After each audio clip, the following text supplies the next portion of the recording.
We were in the middle of our tournament when my friend John said he found a body in the bushes over there. I ran over there because I'm a healing monk to try and help, but obviously my magic wasn't strong enough because the dude's body was missing a head. So my friend decided to try and use a necromancer spell, which didn't work, which I knew it wouldn't. And apparently we contaminated the crime scene because that spell uses a lot of glitter. Your Honor, I object! And why is that, Mr. Reed? Because it's devastating to my case! I gotta tell you, you brightened my day, ma'am. All right? That's what the last guy said, and then he sued me.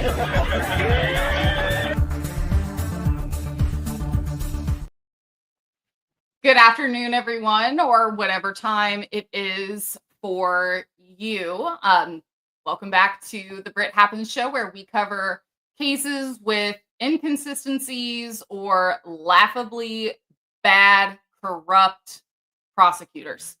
So today, someone very special is joining me. I'm sure many of you are here to see Broken Baker. You might have seen the two of us just moments ago on Mazda Media's show.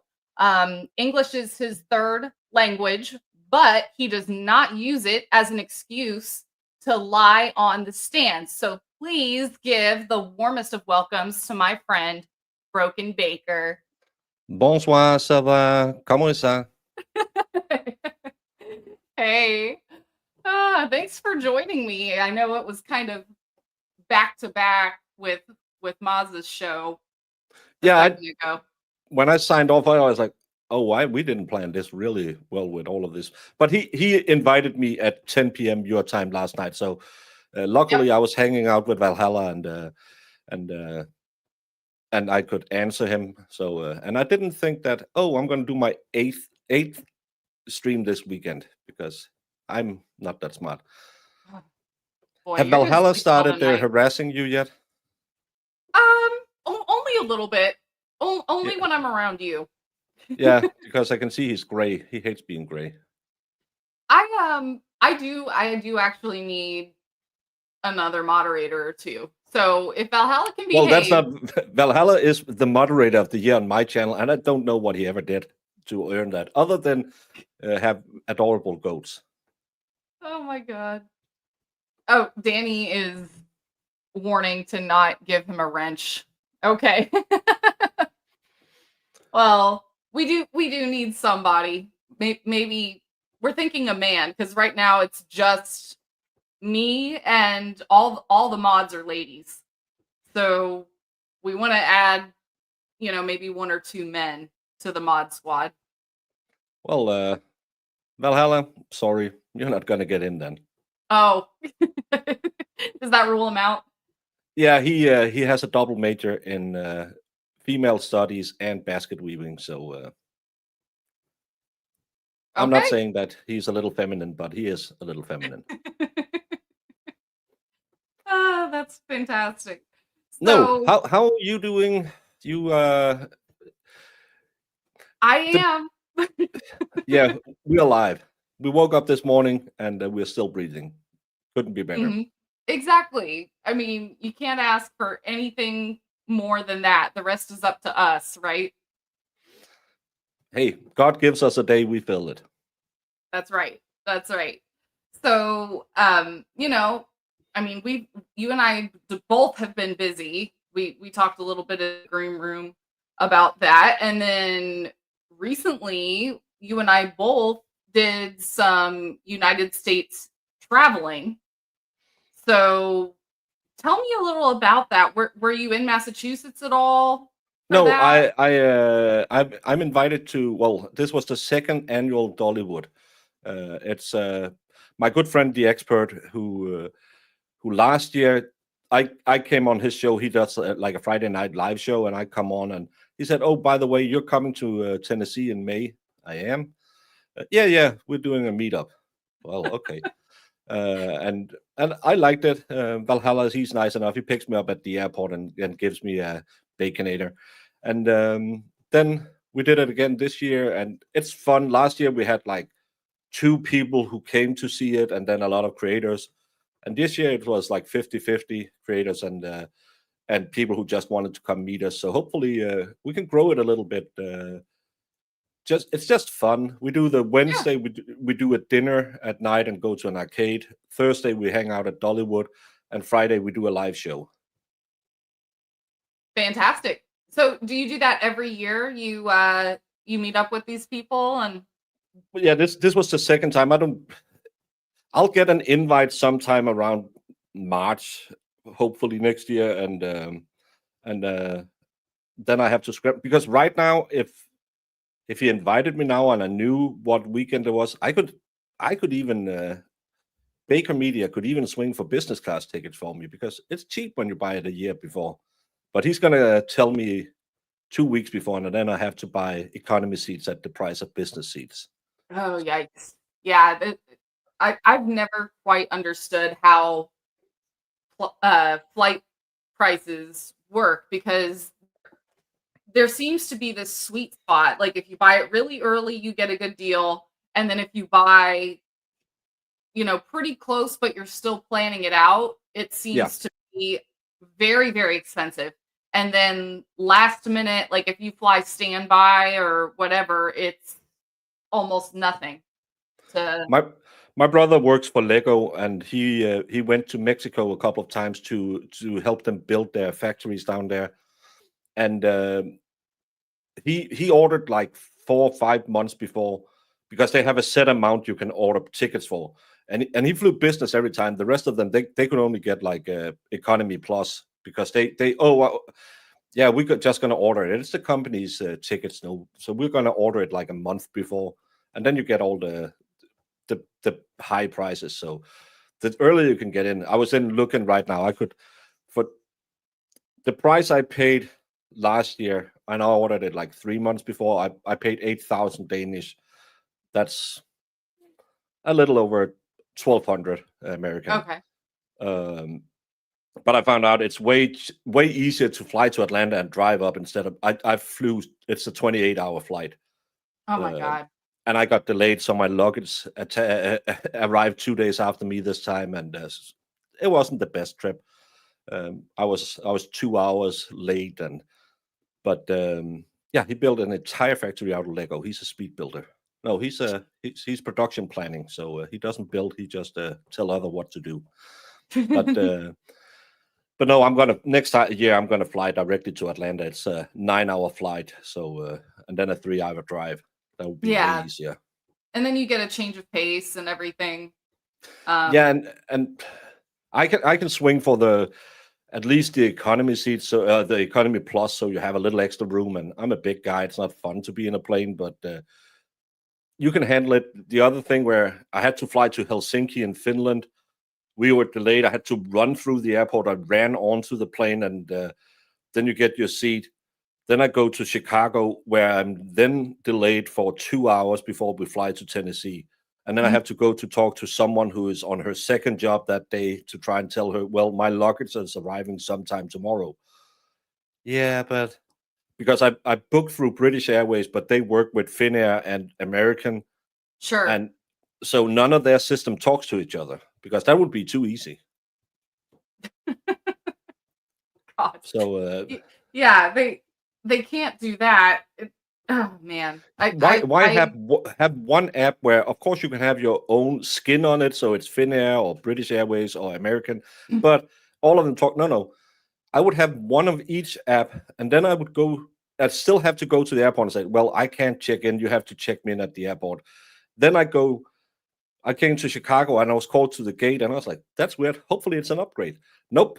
I had to change the American airline check-in to a Finnair check-in and I get a new ticket. So I had 2 tickets. I was like, this makes no sense. But yeah. But no, next year I'm going to fly directly to Atlanta and drive up. That's way easier. Yeah, it seems that way. So with my recent travels, I went to Massachusetts, and I spent a lot of time with Jen Root up there. It was a great time. I got to see so much of, this area that you and I both talk about so much. And every single flight, though, to get from Florida, because that's where I live in Florida, to get from there to Boston, it has some kind of change of flight. There's no direct flight, or at least not in the time frame that I was planning on going there. Every single flight had a 30-minute layover. 30 minutes, that's not bad. That's not bad unless there's anything that delays your first flight. Oh, yeah, so way. you don't have enough time. Yeah, I had 40 minutes in Helsinki, and I said, is that enough? Yeah, that's more than enough. And I ran directly onto the plane because we were delayed out of Copenhagen. Oh, yeah. They were calling my last name through, like, on the speakers when I got off the first plane.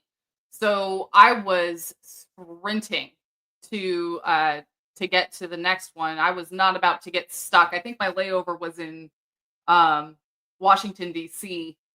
And yeah, it was no fun at all. They just don't plan these things outright. I wish you could just fly direct anywhere.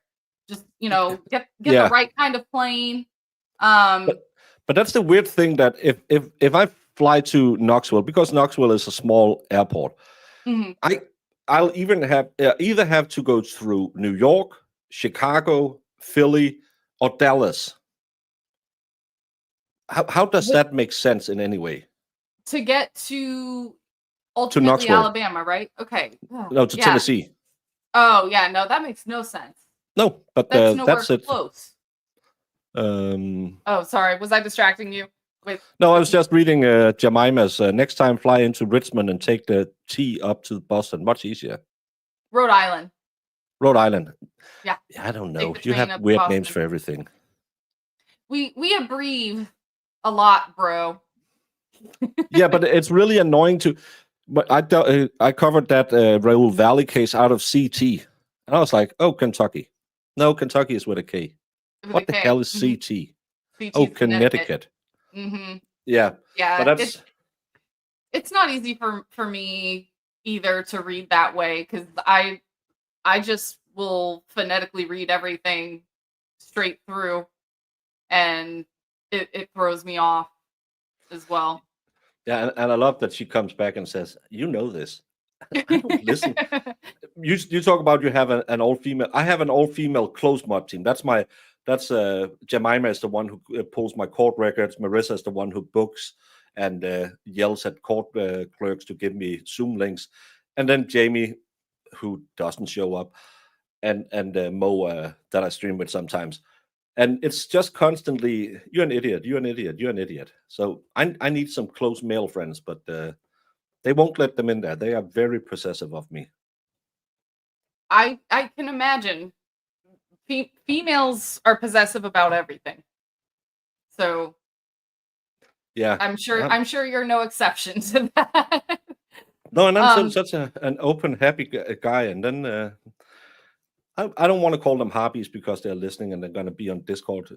In 2 seconds, you'll hear ding, ding, ding, ding, ding. And they're mad at me, but I'm used to it. So what do you think about Lally in court? Oh, my God. What you could hear the eye roll. Yeah, absolutely. I mean, I was expecting that attitude from him one way or another. And what I saw from Lally, you're talking about with Scapiccio, right? Yeah. Okay, so I was definitely expecting the attitude. That's just how he acts about everything. But when he was kind of slithering his way through how he operates when he doesn't get, paperwork or any kind of discovery that he's asking for, he's trying to create plausible deniability for himself with the, I have a list and I don't keep any dates or times of when I received that discovery. I mean, I didn't check my list. Read my report. No, I read parts of it. Yeah, he's just trying to build deniability. And a lot of people said, why is she keeps asking? Because she needs this on the record. So she can say, but you didn't give us this, even though you claimed you had it and you didn't. Did you know Scapiccio before this? Yes, I'm very familiar with the Shawn Ellis case. I know nothing of that. Oh God, that's a good one. So she began representing Shawn Ellis after he was convicted for the murder of a Boston cop and wrongfully convicted. They planted evidence. I could go into it with you for hours, but basically this Boston cop was found with a GSW to the head and face area.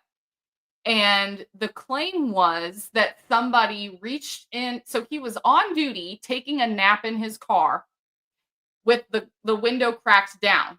So the Commonwealth's theory was that somebody reached in and fired at him that way. The problem was with the ballistics, someone would have had to have reached kind of in his chin area because the trajectory of That's upwards. it went upwards. So first, that made no sense.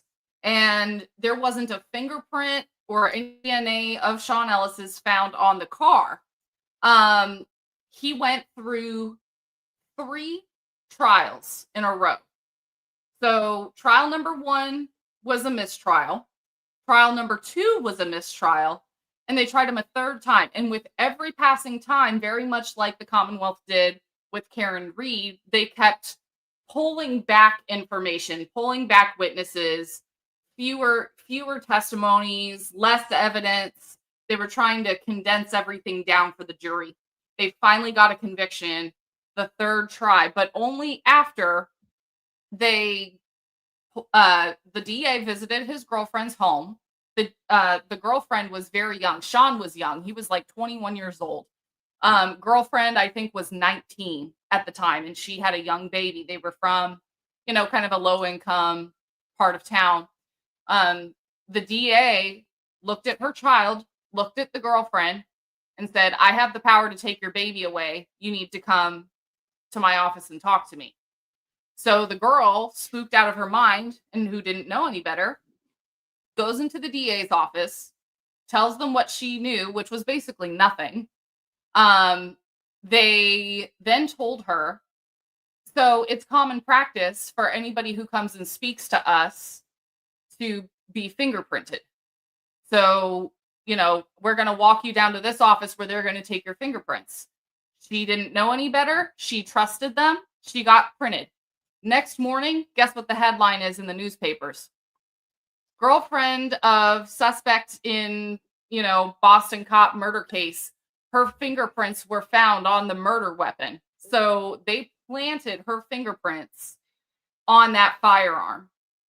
And so then the new story of the prosecution is, well, he did it. He wiped the gun down. He gave it to his girlfriend and she stashed it somewhere.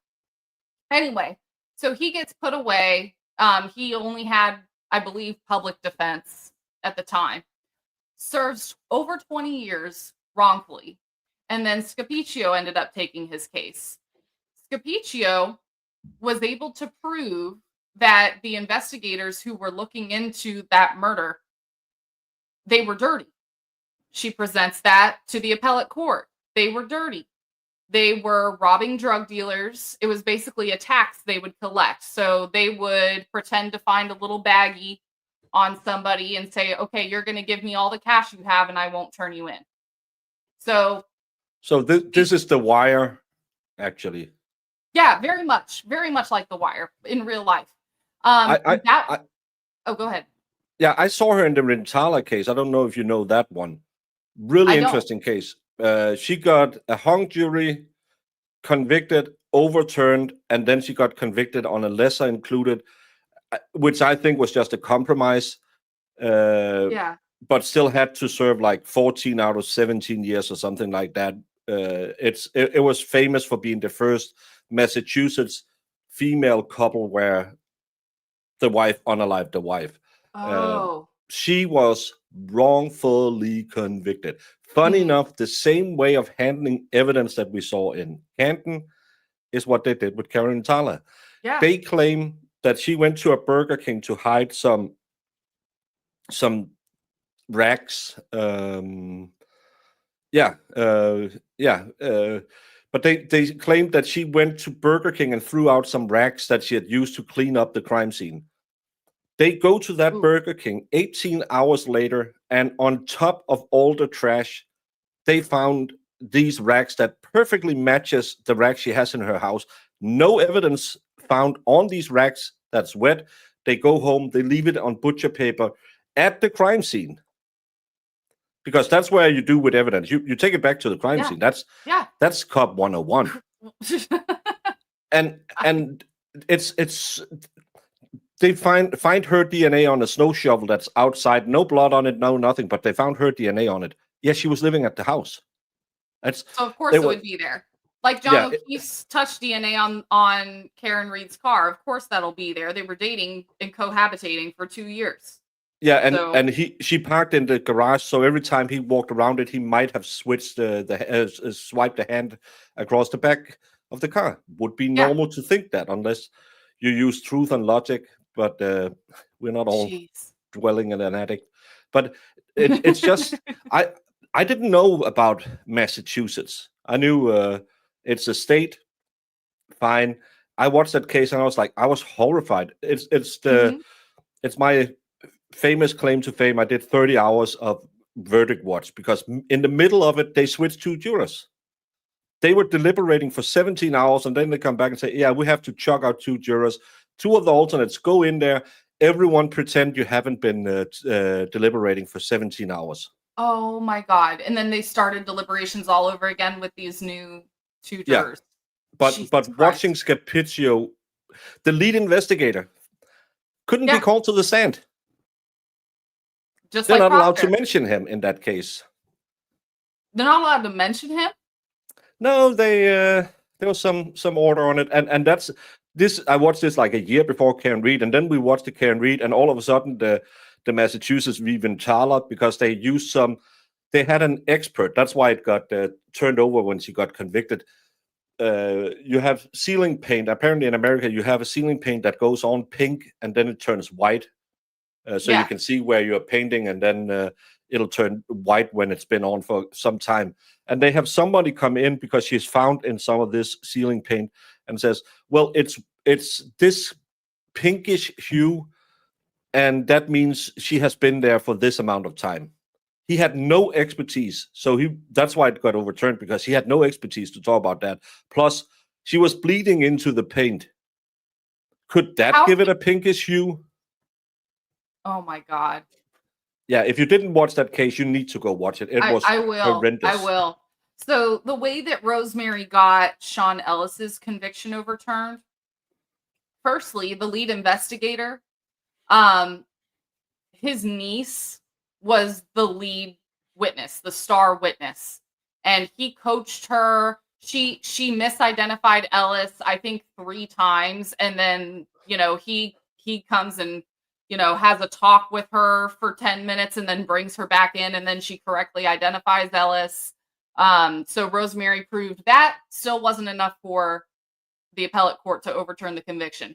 What she eventually had to prove was that not only were the investigators corrupt, but the cop who was murdered was also corrupt and in cahoots with these 2 lead investigators. And they wanted the case shut down as quickly as possible before they started looking at the phone records of the victim, because the phone records would have shown that they were engaging in all this stuff.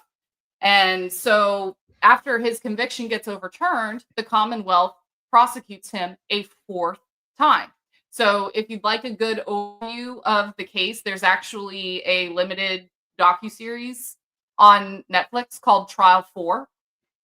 And you can see the way that she, argues everything, and she's just glorious, absolutely glorious. But then after the Commonwealth gets ready for a 4th trial, Rosemary and Shawn spend months, if not years, prepping to defend him in court for a 4th time. All of a sudden, at the last minute, there's an election, a new DA gets in. It's Rachel Rollins at the time. That's when she was first elected as the Suffolk County DA. And in that amount of time between when the election took place and she takes office, the Commonwealth comes forward with a press release that they didn't tell Scapiccio about beforehand about Shawn Ellis's case. Didn't tell her, didn't tell Shawn, nothing. They were just like, we're making a big announcement on the news. So Scapiccio wasn't present for it, didn't get to be.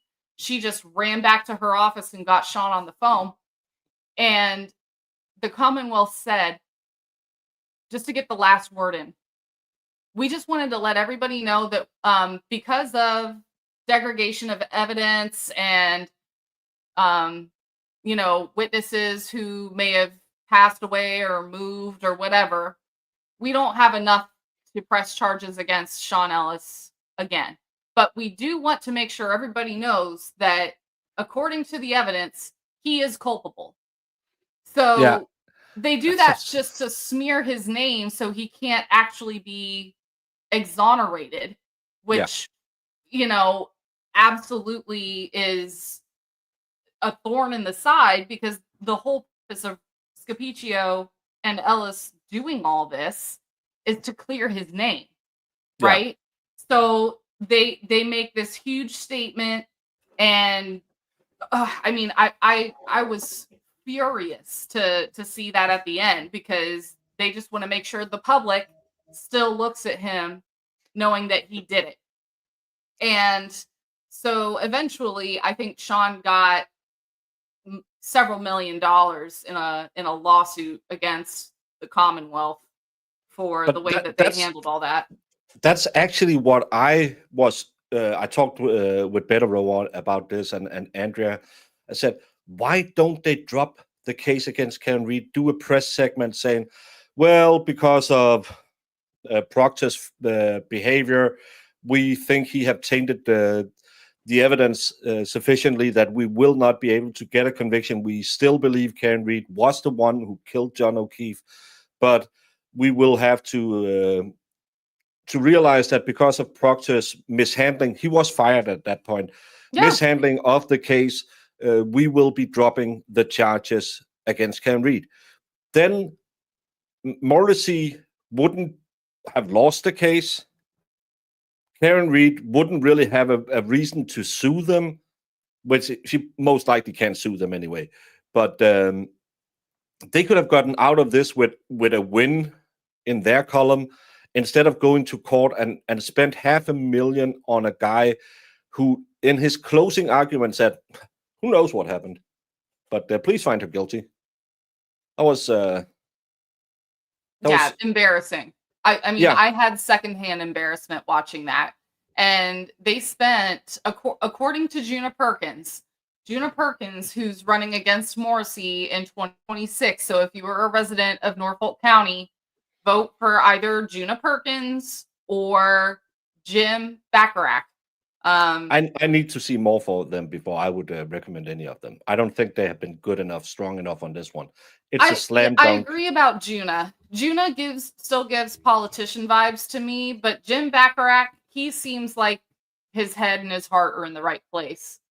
So I've only read an article where he was mentioned. I haven't seen him on. I know he was on Mike's show yesterday, I think. He was on Mike's show last night. So I recommend you seeing him. But anyway, not Morrissey 2026, right?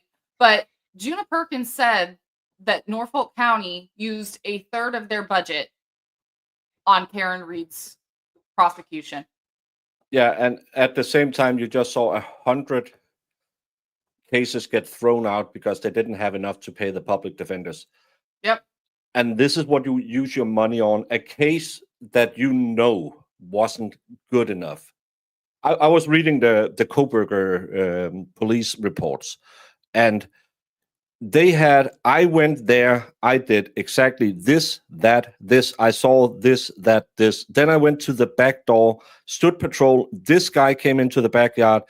This guy came out, and I had to go to the bathroom. So from 3:22 to 3:32, I was at the bathroom. Then I came back, stood at the back door, signed the report. Everyone has signed everything.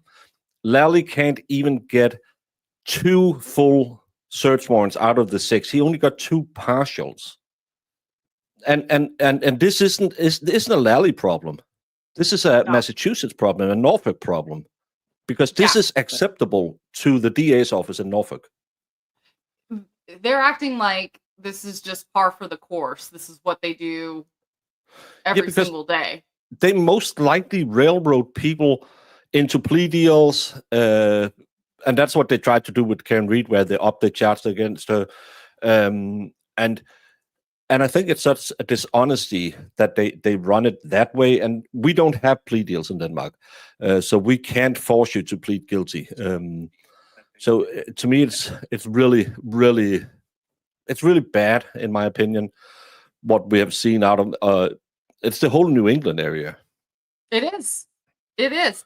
Really quick, I'm pinning the link to Aiden's defense fund in the chat. It is in the show notes. But guys, if you are a supporter of holding the Commonwealth accountable, please consider making a donation to Turtle Boy's defense fund. I'm putting it in the chat right now.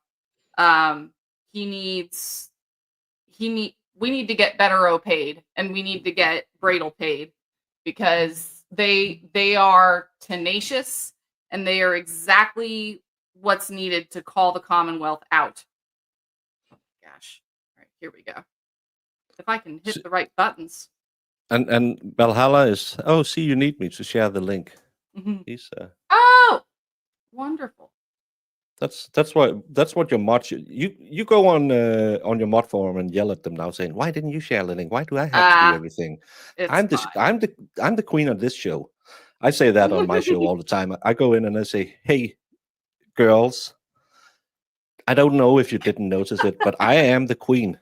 So please, why am I working all the time? And they say, you never work. You just sit there. I just make the donuts. Yeah, see, Queen Olive, she comes in too. All the queens are together. There we go. But no, it's 2025. It's so funny because we're always talking about Florida man, but the worst cases I've seen, I've covered, has been most of them have been New England. You have the Adam Montgomery case, where I still don't believe they ever proved their theory of him hurting his daughter the way they claim. I am 100% sure she OD'd in the car while he was out getting drugs, and he helped his wife cover it up. And then she got a plea deal. She got taken down for 2 times perjury to a grand jury, as anyone ever got that before. And then she all of a sudden remembers how he did what he did to his daughter. No way, Jose. Yeah. That stinks to high hell. Yeah, and she was convicted to 7.5 to 14 years in prison. No, 7.5 and 15 years in prison, I think it was. Got out after maybe 2.5 years. My God. And I mean, yeah, there's some bad cases in Florida. I mean, I would say as far as Florida goes, usually it's just, bad defendants. Yeah, I've covered my share of weird cases. And can I just answer seize the day? I think he's guilty. Yeah, I think he's 100% guilty, but I just don't believe that he, right after he got his methadone, the best time of his entire day, gets so upset that she peed in her pants that he pummels her to unalivement. And his wife is just sitting next to him, looking at him. He stops in a busy intersection, grabs a duffel bag, stuff her in that, and stuff her in the back of the car. I think the most likely explanation is they were living in that car. Both parents were users. She got into the drugs. She OD'd while one of them were out getting drugs, or both of them were passed out because they had taken drugs. She gets into drugs, she ODs, and they panic because they don't want to lose the 2 other kids, and they want to have the benefits from this child. So they stash the body for 3 months and then hides it somewhere. And I just don't. She talked about how she was feeding the kids. they went to Burger King, and then she just tossed food back over her shoulders to the kids. And we're talking about a kid who was 1 year old. That's the way you would feed dogs, You not wouldn't children. even feed a dog that way. You would stop and let them eat so they don't throw up or mess up the Right. entire car. It was to me I didn't buy what Kayla was selling. Let's just say that, because she clearly had a deal. It's the same with the Raul Valley case, where I think you can talk about involuntary manslaughter, Mhm. but they give 2 immunity deals to the guys who started the fight and took him to the fight. They had immunity deals. One of them was looking at 120 years in prison. Then he gets an immunity deal, and then all of a sudden he can remember, yeah, Raul, he was crazy. Oh my God, yeah, he was really, really cray-cray. Oh my God, he was stabulating from he woke up in the morning till he got to bed at night. As I said on another show the other day, hey, if I was looking at 120 years in prison, I could remember where you buried Jimmy Hoffa, Yeah. and I would tell everyone. You could put me on the stand, and I would swear on the Bible that I was with you the day you buried Jimmy Hoffa. Absolutely. And a lot like in Aiden's case, that woman, I think her last name is Barrett, who used to babysit for LG, the fake victim. Yeah. She is the cousin of Frankie, who is the father of 2 of her kids. Yeah. At the last minute before she was supposed to testify, if you remember from the hearing in January of 2024, she at the last second became like the Kelly Dever of the Turtle Boy case. She was yelling at Bradle on the stand. She didn't know anything. She didn't want to be involved. I mean, very, very apprehensive. And it turned out that she was threatened by the fake victim just before testifying. And so, I mean, that's actual witness intimidation, not what we're seeing with the window. It's not. This is the thing. It's the same when people are yelling at perjury. It's not witness intimidation if you make the witness say what the state wants. Mm-hmm. This is the same. Perjury is only when you lie against the state. It's not when you lie on behalf of the state. Then it's absolutely fine, because it's the state who charges you with witness intimidation, and Right. and it's such a crock of Celebrate BS. only works when it's convenient for you too, like with Brian Walsh. Yeah, but I saw. I haven't read it yet. Proctor, they wanted to have more timelines on his digital evidence. I didn't read the motion. Yeah, so as of right now, they've pushed it out a week, but the plan is to destroy all of his communications that the feds had. Yeah, because they have an order from the Fed saying everything must either be returned or destroyed, which is common because it was under a subpoena, not a subpoena, under a motion to suppress. They couldn't talk about it, so it's impounded. So yeah, that's fine. That's totally normal. But when there is potential exculpatory Brady of Rule 14 material in this evidence, you still have to turn it over and make it's another way where you can just tell we are trying to hide what we are doing, and that's wrong. And no one should be fine with it. No one should say this is okay. Well, Brian Walsh, looking at what we know, yeah, I think he did something bad to his wife. Does he need to go to prison? Yeah, if they can prove he did something bad to his wife. With evidence that they collected legally. Yeah. And that's the problem here. Now, I also think they may be overcharging. This is something that Jim Baccarat last night on The Young Jerks mentioned. This is a classic technique used by dirty prosecutors. You overcharge because it puts the defendant in a position where they can't afford legal defense because defense attorneys will charge more for first-degree murder rather than second-degree or manslaughter or whatever. Like, if you remember, Karen mentioned that when her charges went from manslaughter to murder, David Yanetti's rates doubled. For murder. And you can tell why, because it's a whole nother ball game if it's involuntary or it's voluntary. Right. But right, and it gives you a higher bail. So Yeah.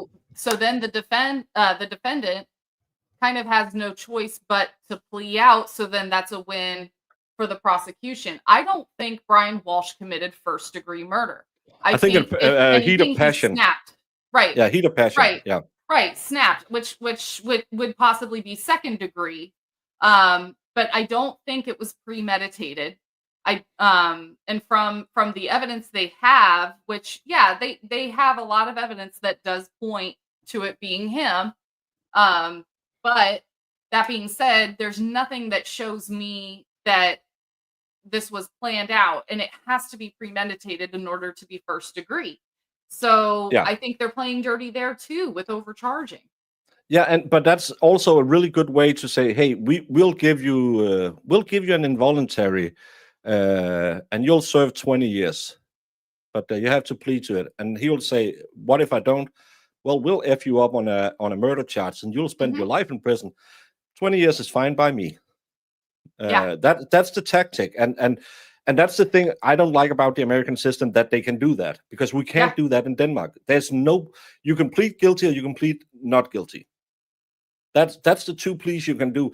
If you plead guilty, you will be brought into the courtroom in front of a judge, where you will have to, the prosecutor will have to ask you, so on or about that day you did this. Yes.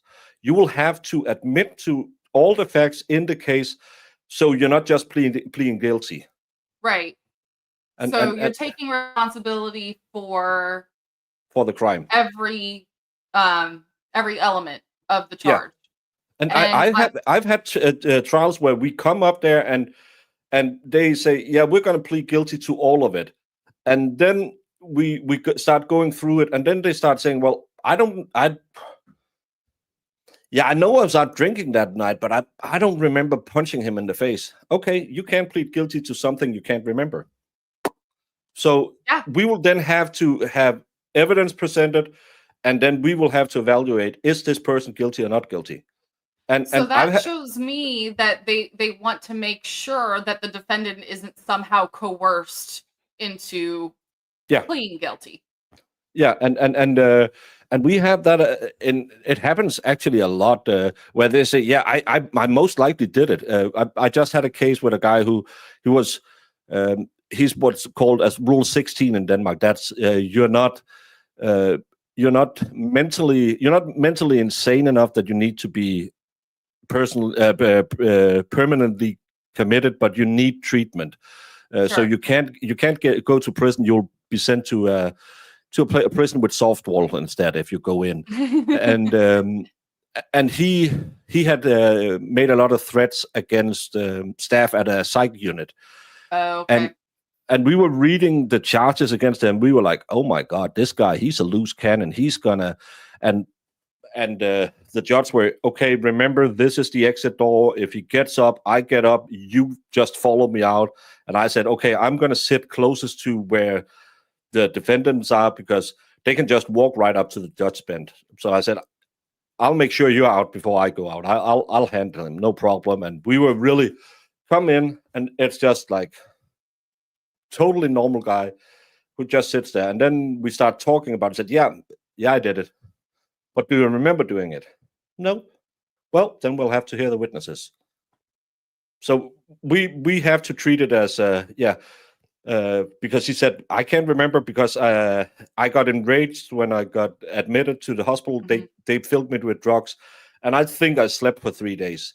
And in those 3 days, he was telling everyone how he wanted to unalive their kids and stuff like that. So we will have to hear the witnesses, go through the trial. He was a little loose in the caboose, but still, hey, it was a fun trial. But he was totally calm. We were expecting someone who was going to go absolutely cray and me having to throw a chair at someone in court, but nothing happened. He was just calm and said, yeah, I probably did it. But we had a normal trial after that and said, yeah. And we sentenced him to whatever we sentenced him to, and had a totally normal trial, because it's not enough that you just come in and say, yeah, I did it. They will have to, kind of like with the Coburger, did you on and upon that day do this? Yeah. Yes. Yeah. But if they say, well, I was drunk or I was psychotic, we will have witnesses prove it. And that seems like the more ethical way to approach that.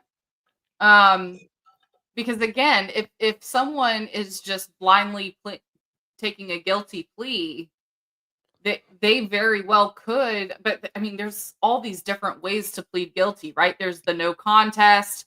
There's, I think it's called an Allen. Yeah, that's where I don't believe I'm guilty, but I think the state has enough evidence that they could prove me guilty. Right, or it's somehow in my best interest to plead guilty. Like, I was offered no jail time to just accept this plea, and my attorney is telling me that this would be better for my well-being than to move forward. But that's funny, because at the same time they ask, were you promised anything? No.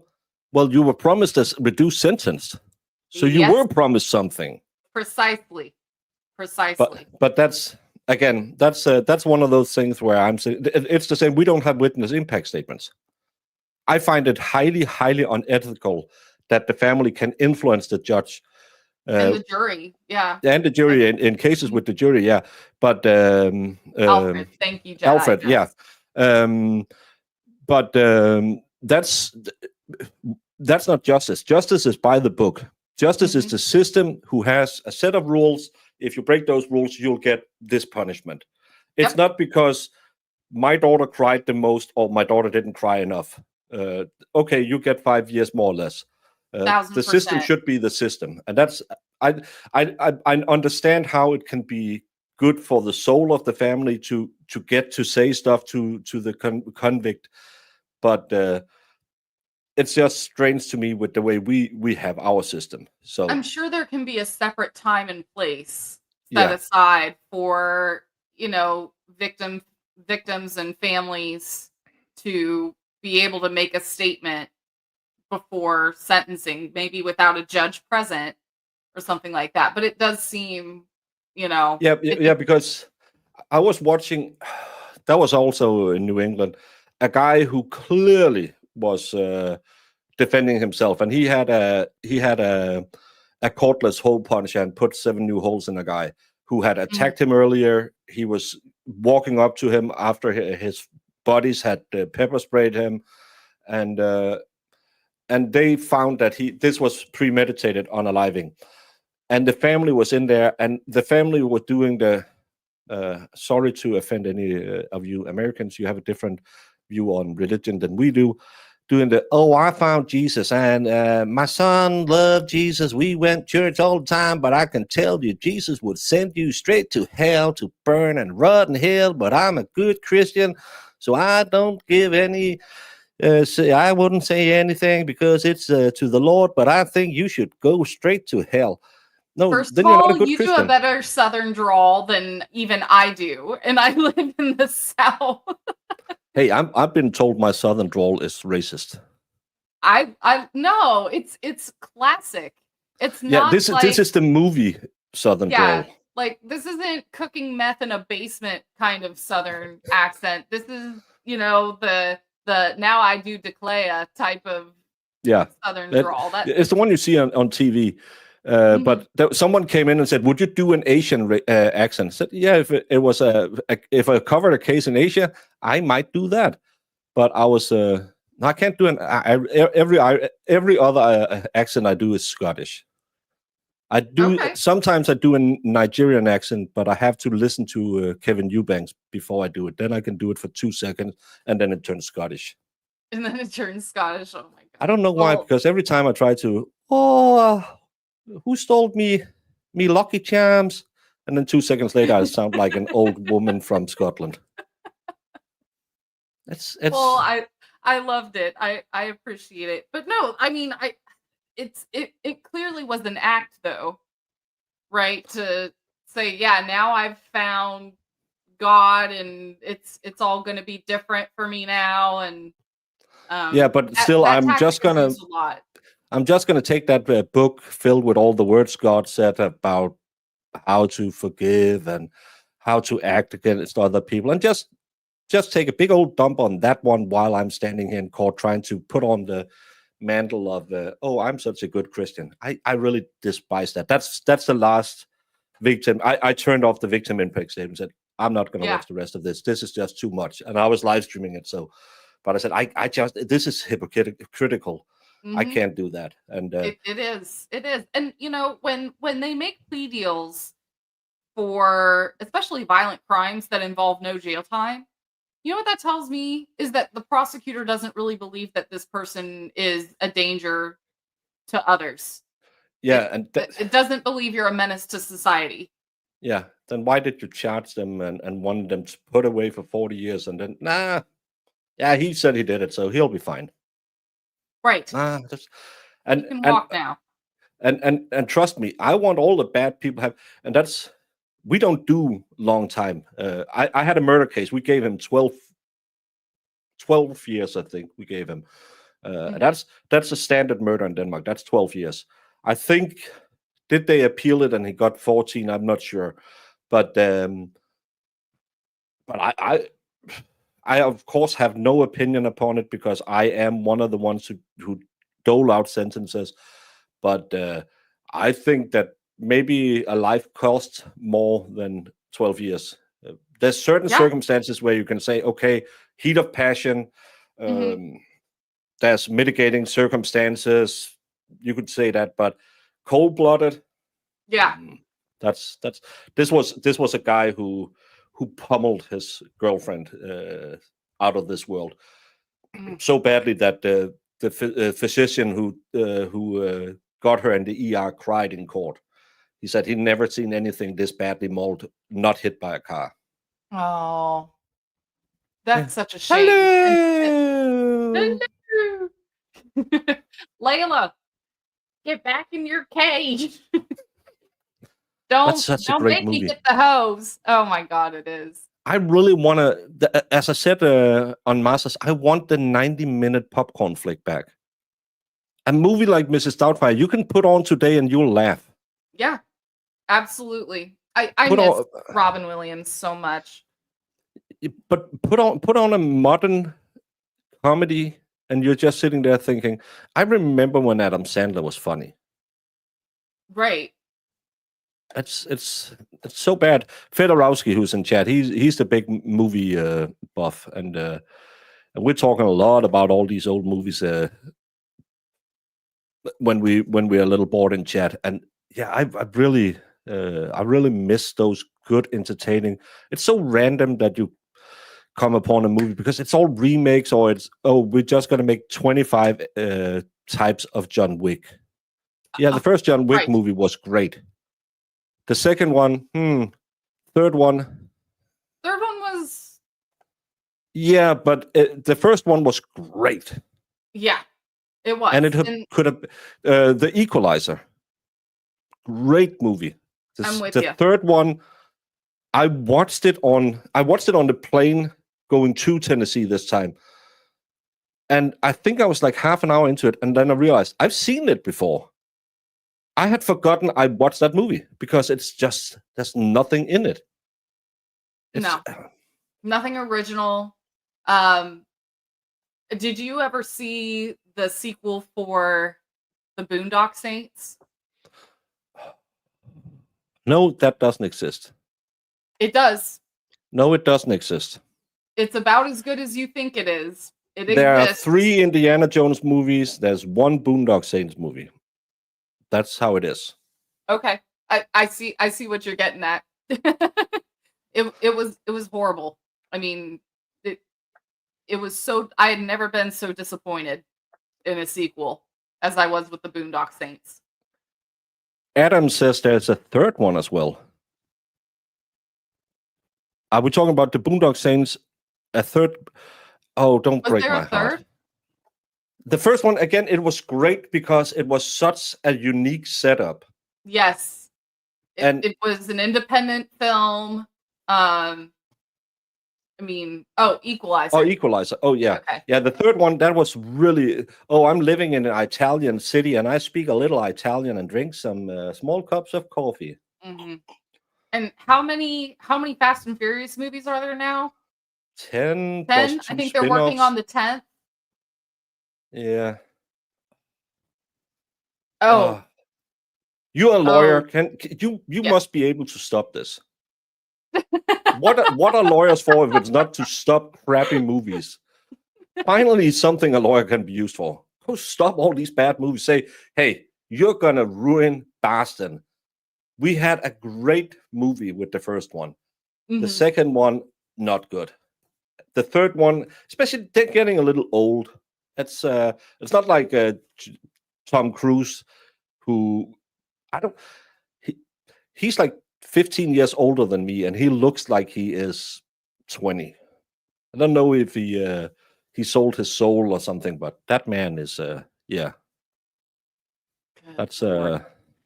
And apparently they're gonna be making a sequel to Spaceballs. yeah.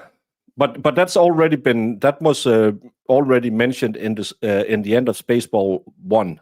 They said Spaceball 2, The Hunt for More Money or something like that. That was a joke. But I love him. I love a Mel Brooks film. I think the only miss he has made lately is casting Matthew Broderick for the producers. I really don't like him. He didn't play as well as that was not Gene Hackman. What's his name? The one with the curly hair, Dr. Frankenstein. Oh. What? Oh. I'm so bad with actors' names. Yeah. Well, Fedorowski will tell me in 2 seconds. Oh, Mel Brooks? No, not Mel Maybe. Brooks. Oh. Mel Brooks is a genius. The guy who played Charlie and the Chocolate. Yeah, Gene Wilder. Yeah. Gene Wilder. Yes. Yeah, Yes. and he was Willy great in the Wonka. first producer, but the first producer, it was a very timepiece. But I like a good musical, so that's I wish they had another instead of Matthew Broderick, because Mhm. Ferris Bueller's Day Off was the movie he should have made and no more. Uh-huh. I loved that movie as well. If you like musicals, have you ever seen a Broadway here? No, I don't want to sit in a theater with all these people. I'm hyper introvert. I don't like people. Fair enough. I mean, you don't You can feel tell like you're next to anybody. I don't like to talk to people at all. I'm not good at it. So what are you doing here? Oh man. Well, But that's I'm the gonna funny make you thing. see a Broadway the next time you're in the States. Because if you're But I into don't that like kind New of York. thing- I don't like New Oh, York. yeah, I don't like New York either. But they have traveling Broadways. They'll come to other cities and smaller theaters that aren't packed out the door and do the same production. And I mean, there are some that you've just got to see in person. Like The Lion King on Broadway was one of the most amazing things I've ever seen. Oh, and Teresa, yeah, Purple Rain was good. I actually, The Color Purple was an incredible Broadway show. It's I don't like Prince, so I never watched Purple Rain. The Color Purple, though. It's not about Prince. No, but Purple Rain is a Prince Yeah, movie. yeah. I don't like that. And I watched The Color Purple. It'll tear your heart apart. But Yeah, if I stayed awake, I'm the guy who went to see Titanic 3 times because a lady I liked it, and still, every time I get angry because that bitch, there was more than enough room, and she just wanted to f this bad boy and Yep. still have her high life. Rose is the worst. She's the worst antagonist in any history, in any movie ever. Dylan 1000%. in Commando isn't as bad, and he wore a chainmail vest, which is horrible. And he threatened to unalive a kid with a big knife. She's worse. She wanted to F the bad boy and still go home and live with her millionaire husband. And people think she was the good one. No. Nope. She had to be the damsel who someone sacrifices their life for. Yeah, Billy Zane is the good guy. He tries to save his marriage. And this harlot, no, I'm going to steal a necklace worth millions of dollars from my husband. I'm going to bang some street kid. And then I'm going to unalive the street kid because, oh no, I'm sorry, that's not enough room on this float. There was more than enough room. Absolutely. I hate that woman. That raft or that, that piece of, whatever they were floating on, that I think it was a doll. SEAL Team 6. Yeah. I mean, you could have had more than just 2 people. Yeah, but that's again, she's the worst person in any movie in history. Because she is, oh, sorry, no.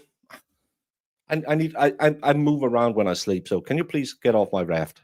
She probably could, they cut this out, but I bet you there was a crippled kid that she pushed off the float as well. That's why Britney Spears used the intro in her music. Oh, I thought the old lady threw in one more time or something. No, it was which one was it? Oh was God, I'm gonna Google it because it's gonna bother me. Let me see. Oh, my keyboard went to sleep. Which I thought the old lady threw it in the ocean in the end. I got down and cut it for you. A Titanic oh, you shouldn't have. Reference. Oops, I did it again. That was it. Yeah, that's the one where she's in her red, skin-tight, shiny leather suit. Not that I remember any of her music videos back from when I was a young man. That was the Y2K style. Really, really low cut pants. I mean, extremely low cut pants. High cut shirts. They are coming back now. We luckily got out of the mom jeans era again, and now we're going back to the whale tails. Yeah. I as long as it functions and stays on, I'm happy wearing it. And it has to be comfortable. It has to be soft. In most of my streams, I'm wearing sweatpants. Just so everybody knows. Either sweat shorts or sweatpants. You don't pants are present. You never wear pants on a stream. That's why you need to scoot closer to the camera so people can't see, but we're never wearing pants on streams. There we go. I'm still working on my whole studio setup. Yeah. But this is the folding table. It's not even a desk. So I can't really get close. No, but that's the thing when you start out, you're like, and you have the headset with the mic on it, and at some point, if you start doing longer streams, I've always had a mic because I think they sound better. See, that's the way to go. But that brace up top your head, I could feel it making a dent. So I had like a dent across my hair when I've been because I do 8-hour streams, and and I had like this big gamer headset. So that's why I switched to monitors. It's way more comfortable. Nice. I don't like anything in my ears. I'm on the spectrum, and if I wear earbuds, it drives me crazy. I don't even think I could last 30 minutes. So you go around and say, "You drive me crazy." Yes, I just can't speak. Yeah, that's the one with Sabrina the Teenage Witch. Was it? Yeah, she was the DJ. Oh, see, I don't. Britney Spears was carrying a tray of milkshakes around or something, and Sabrina the Teenage Witch was I think she was a DJ or something. Oh, yeah. I don't why I know so much about Britney Spears disco. It was a different time. I was a young man. Yeah. Guys, if you ever need to know any facts or trivia about early 90s and year 2000 pop culture, this is your guy. Hit up Baker. Yeah, anything I shouldn't have listened to, I probably listened to. Yeah, and as Adam says, you can also get those that kind of resonates with your. Oh,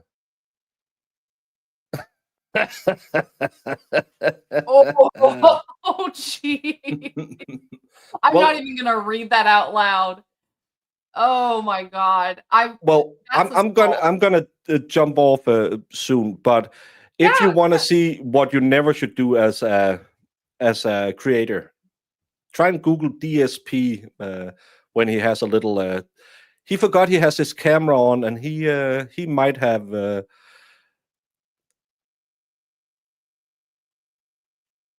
On camera, yeah. Dark Side Phil. No. He might have with his camera and stream going, and then he does the. Oh no! Oh my God! And I recall Plevin having a few moments like that as well when he thought it was over and it wasn't.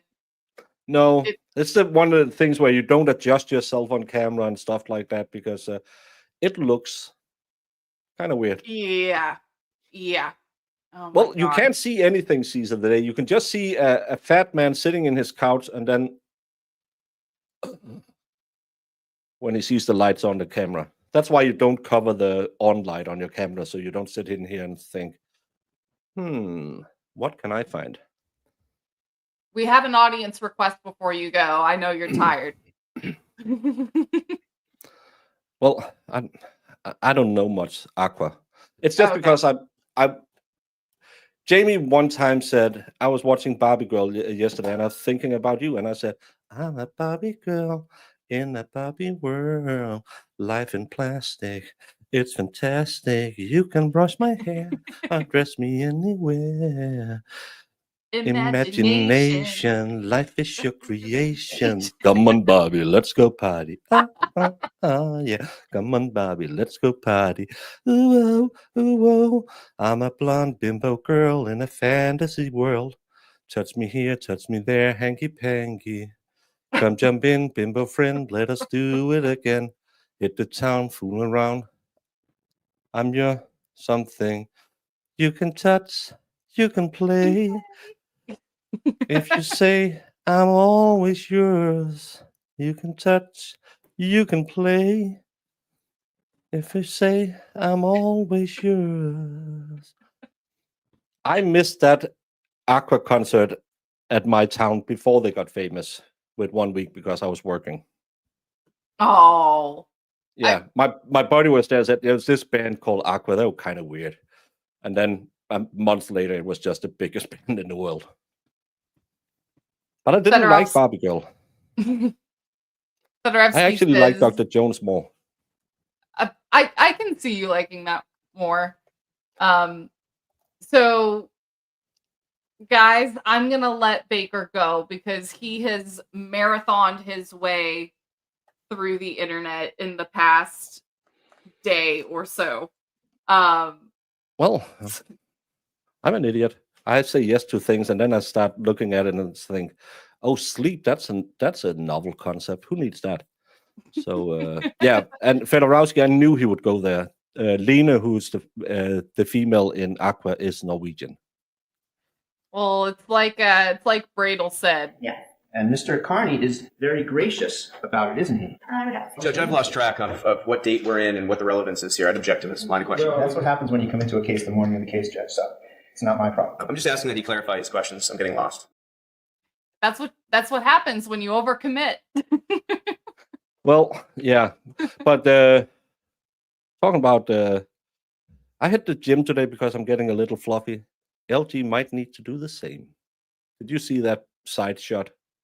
Oh yeah, she's definitely changed Yeah, a because little. there she looked pretty decent and pretty put together, and then you saw that side shot and you think 7 months, 8 months. Yeah, yeah. That was January of 2024. So during that hearing, Aiden was still in custody. He came out of jail to be there.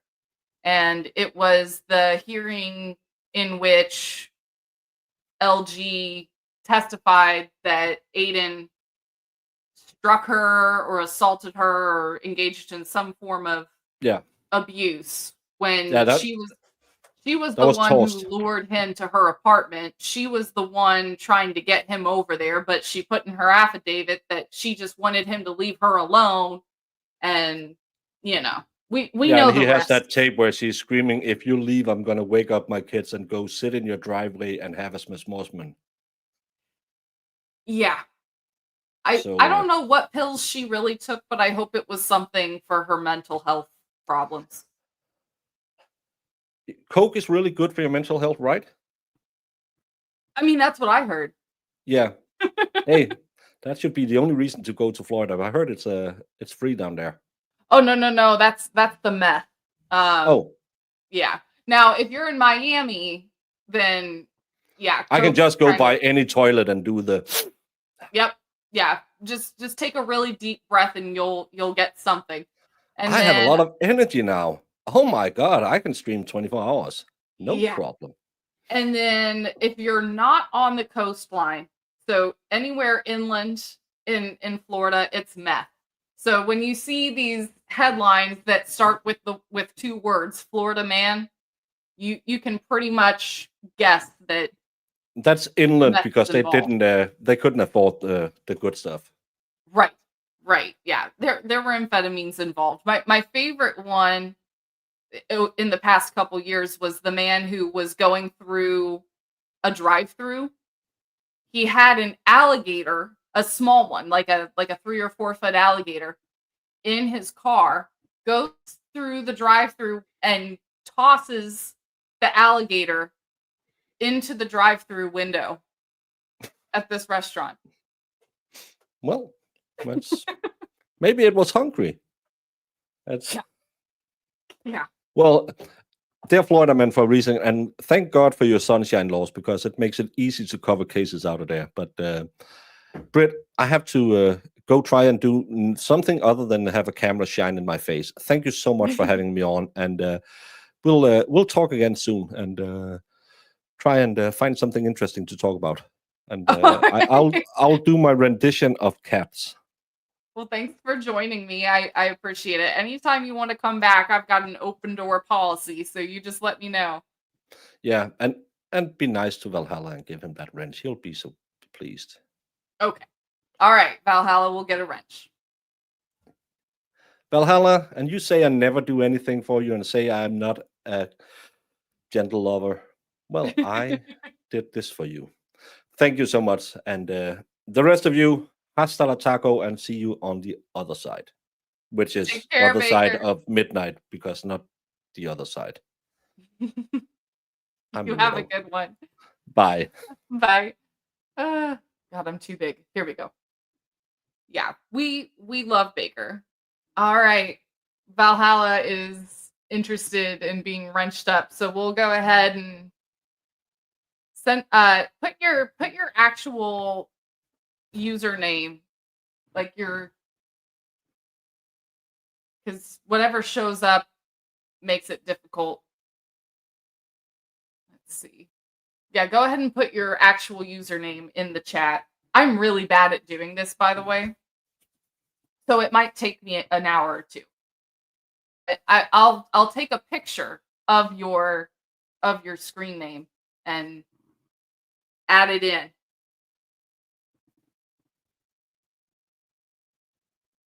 There we go. So let's, while we're doing this, one thing I wanted to do was pull up that hearing that was just referenced a moment ago. We can watch that together. Oh, Maz is still going. Let's see. He's got Jason and Nan right now.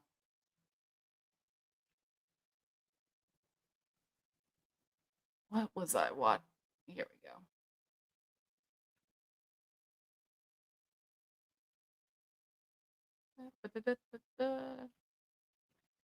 So we're gonna watch a hearing of Aiden's.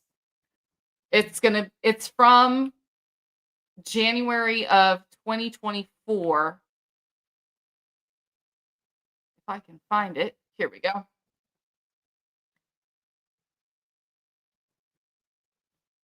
Let's bring it in. Maz is finishing up now. Let me know how much he was able to raise for Aiden. I'm interested in finding that out. But I've got to say, I mean, I was just so pleased with how spicy Bradel was in this hearing. Let's put it in theater mode for now. Here we go. No, I'm not inviting a guest. I'm doing a screen share. I'm out of practice, guys, with the whole streaming thing. I've been working 6-day weeks. All right, here we go. Can you guys see this? Here we go. All right, so what I love about Court Chopped, guys, is that they cut out any non-pertinent shit. So if there's a sidebar that is, you know, they've got the white noise playing over it or any kind of lull, they cut it right out. So all you're hearing is the hearing. It's fantastic. So if you guys can really quickly give Court Chopped a follow, because it's great, especially for ADHD people like me. Speed, let's do 1.25 and see how. Hello, Your Honor. Timothy Bradel on behalf of Aiden Carney. For the record, my client is before the court in custody. Your Honor, this is my client, Aiden Carney. Aiden Carney. Mr. Carney, are you moving to extend this order today? Yes, ma'am.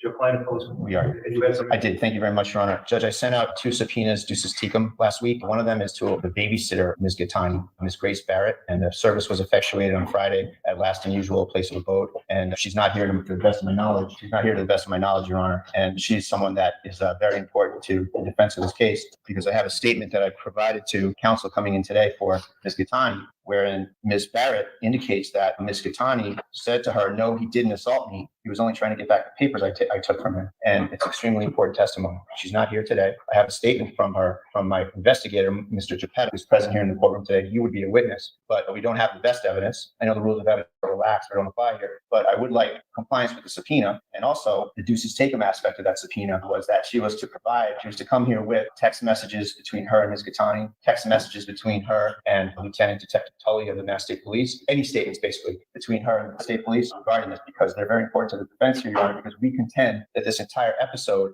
was engineered and set up by the Mass State Police. And Okay, so what Bradel is trying to do right now is get Grace Barrett to come and testify regarding something that she told one of the private investigators that works for Bradel. So this babysitter, Grace Barrett, said to the investigator that fake victims specifically told her that Aiden did not in any way assault or abuse her on January 23rd, on December 23rd, 24th, that night, of the incident in question.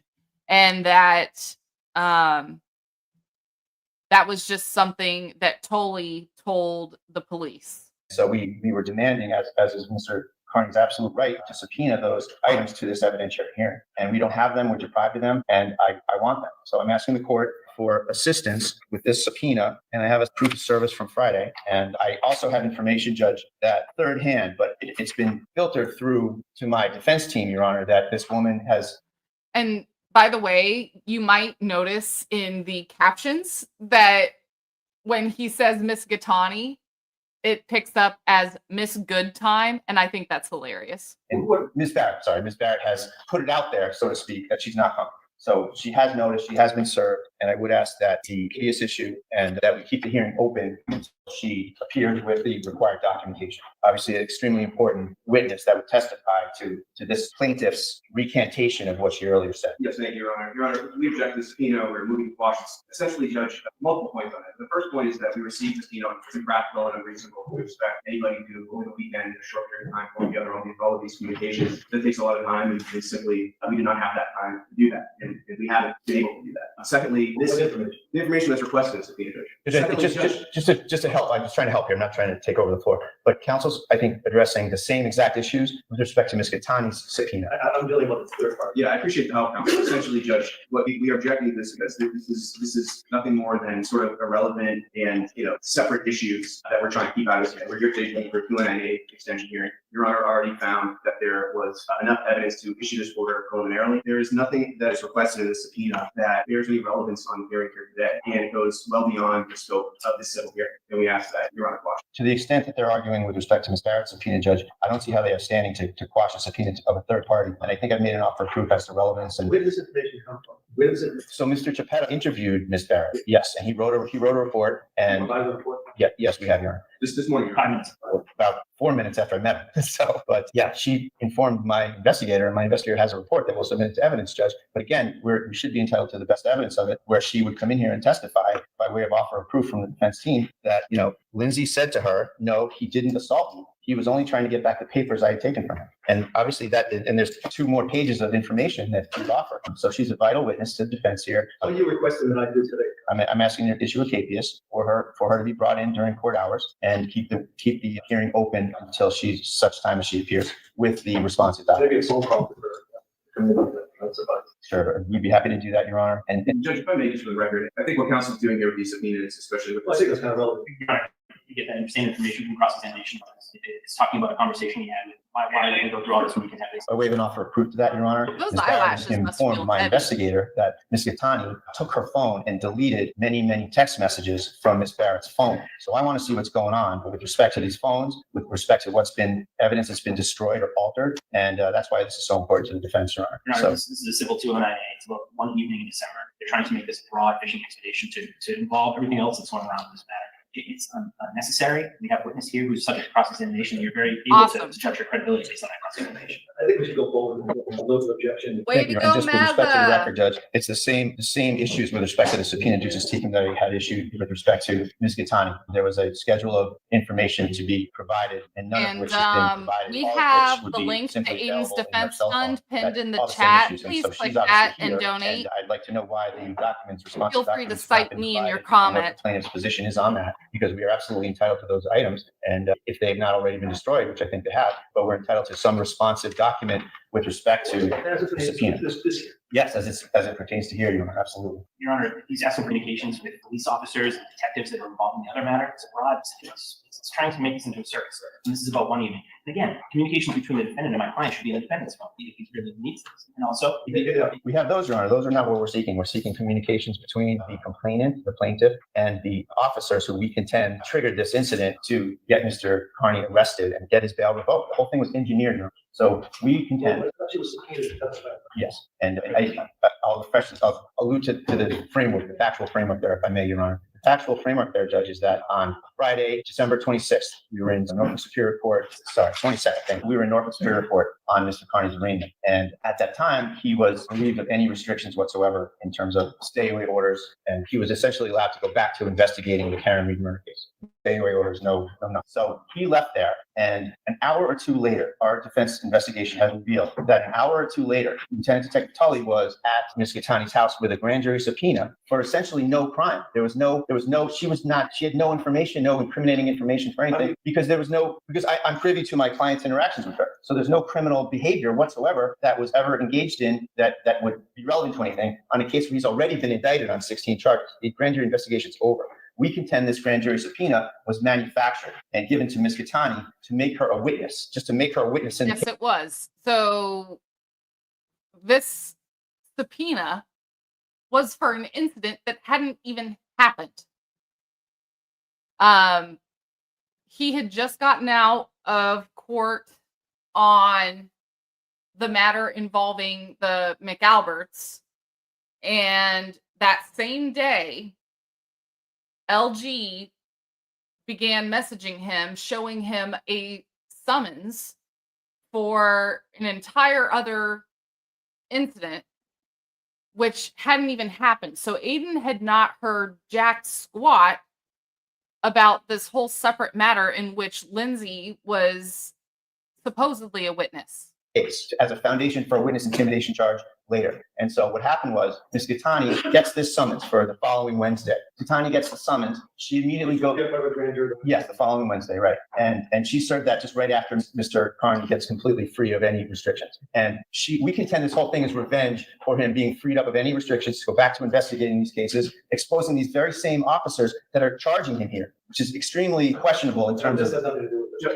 Well, it does. It actually does, Your Honor. I know it's convoluted, but sometimes it's convoluted. And I'm sorry, and I know the court will hear me. And when it's convoluted, and it is, and so sometimes he goes it's over just there convoluted. with the summons, I love and Bradel she in then this hearing. invites him over. Contradiction to her state. Yes, invites Mr. Carney over and insists that he come over in person to talk about the summons and what to do. And she comes to him for help. And she says to him in the text messages and in their communications, and this is what Mr. Carney will testify to. So this is just me talking. This is what Mr. Carney is going to testify. She tells him that she has been cooperating with the people in the Reed case that are against Mr. Carney. And she's sorry. It's an offer. Yes, this is an absolute offer. Yes, Mr. Carney. And that she's been cooperating with the people that are aligned against Mr. Carney relative to the Reed matter. The witnesses that are accused of being the actual conspirators in the murder plot. And so she's been working with them, but pretending to still be his friend or his girlfriend or one or the other. And so she invites him over to makes up this story that she's pregnant and she needs to take some pills to end the pregnancy, et cetera, and that he needs to stay with her all night long. He doesn't want to go. He went there against my advice. He tried to talk to her in the conference room in the lobby of the building, and she got him upstairs. Diligent and she in a private setting. Advocate. This is my offer of proof, Judge, for why I need these documents that she either destroyed or is withholding from me. And so she brings him up there and won't let him leave, contrary again to her affidavit that he's barging in and insisting on looking at everything. She invited him over the other show to do this. She allows him to look at the interactions between her and these investigators, and he's taking notes, right? 5 pages of notes. In the middle of this, they have sexual relations. He says, I'm going home. I got to go. That's what triggers her, consistent with several times in the past. When he would go home to his family, she would get very angry and upset. Consistent with that pattern, this night she gets very angry and upset. She steals his property. She steals his notes, and she stuffs them down her shirt. And Mr. Carney does nothing in terms of any domestic violence whatsoever. He calmly speaks with her and says, "Can I please have those back?" Because that's the whole purpose of why she invited him over. He didn't engineer any of it. She won't give it back. She goes in the bedroom, claims that she took these pills, that he needs to be there to make sure he's okay, because she has 4 children in the house as well, very kind. And he's stuck there. So he sits there until she falls asleep and leaves at 5 o'clock in the morning when she needs to get out of it. That's what the evidence will show from his testimony. And the next morning, she doesn't. And guys, I need to refill my water, so I'll be right back. And just a note here, Aiden was so tired driving back from LG's place of residence back to his house to be home in time for Christmas with his family that he wrecked his car. He fell asleep at the wheel and wrecked. That's how exhausted he was from this night, which anyone would be having a night like that. Call the police about some supposed domestic violence incident. which, such as it is from their evidence, that he pushed her either into the couch or onto the couch, depending on which statement you want. But that's the whole incident, that after she stole his property, that he allegedly, in which we certainly adamantly deny, pushed her to the couch, to the couch. That's the whole bout of domestic violence here that we're dealing with. So she doesn't call the police, and Detective Tully calls the bedroom, consistent with our allegation. This whole thing is a setup, engineered. She was in touch with him. She was in touch with him when they met with the subpoena. She was in touch with him throughout this whole thing, which which is why we're demanding these communications as they are absolute right. So maybe not involved, maybe a kind of discovery. This is to a civil. I can hear testimony of both parties, any other witnesses. See, it's a lawful subpoena, properly served. Counsel, I see that. Let's hear the video. No, thank you very much. everyone is. Judge, I'm sorry, there's one other thing about that. This proceeding has somehow been allowed to be issued without a sworn statement from the plaintiff. If you look at the 9 or 10 page statement that she wrote, that's an unsworn, a Medfield. Actually, she testified. I believe I saw the record. I asked her whether everything is true. I think the record speaks for itself. I asked her that everything. She testified. All right. You can check the record. I appreciate that, Your Honor. I don't need to check that record on that.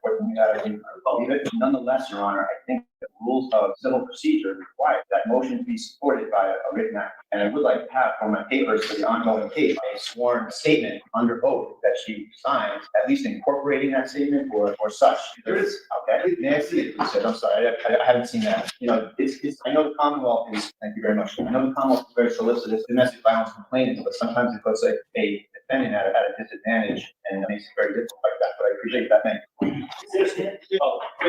Thank you. This is time, please say your name and spell it.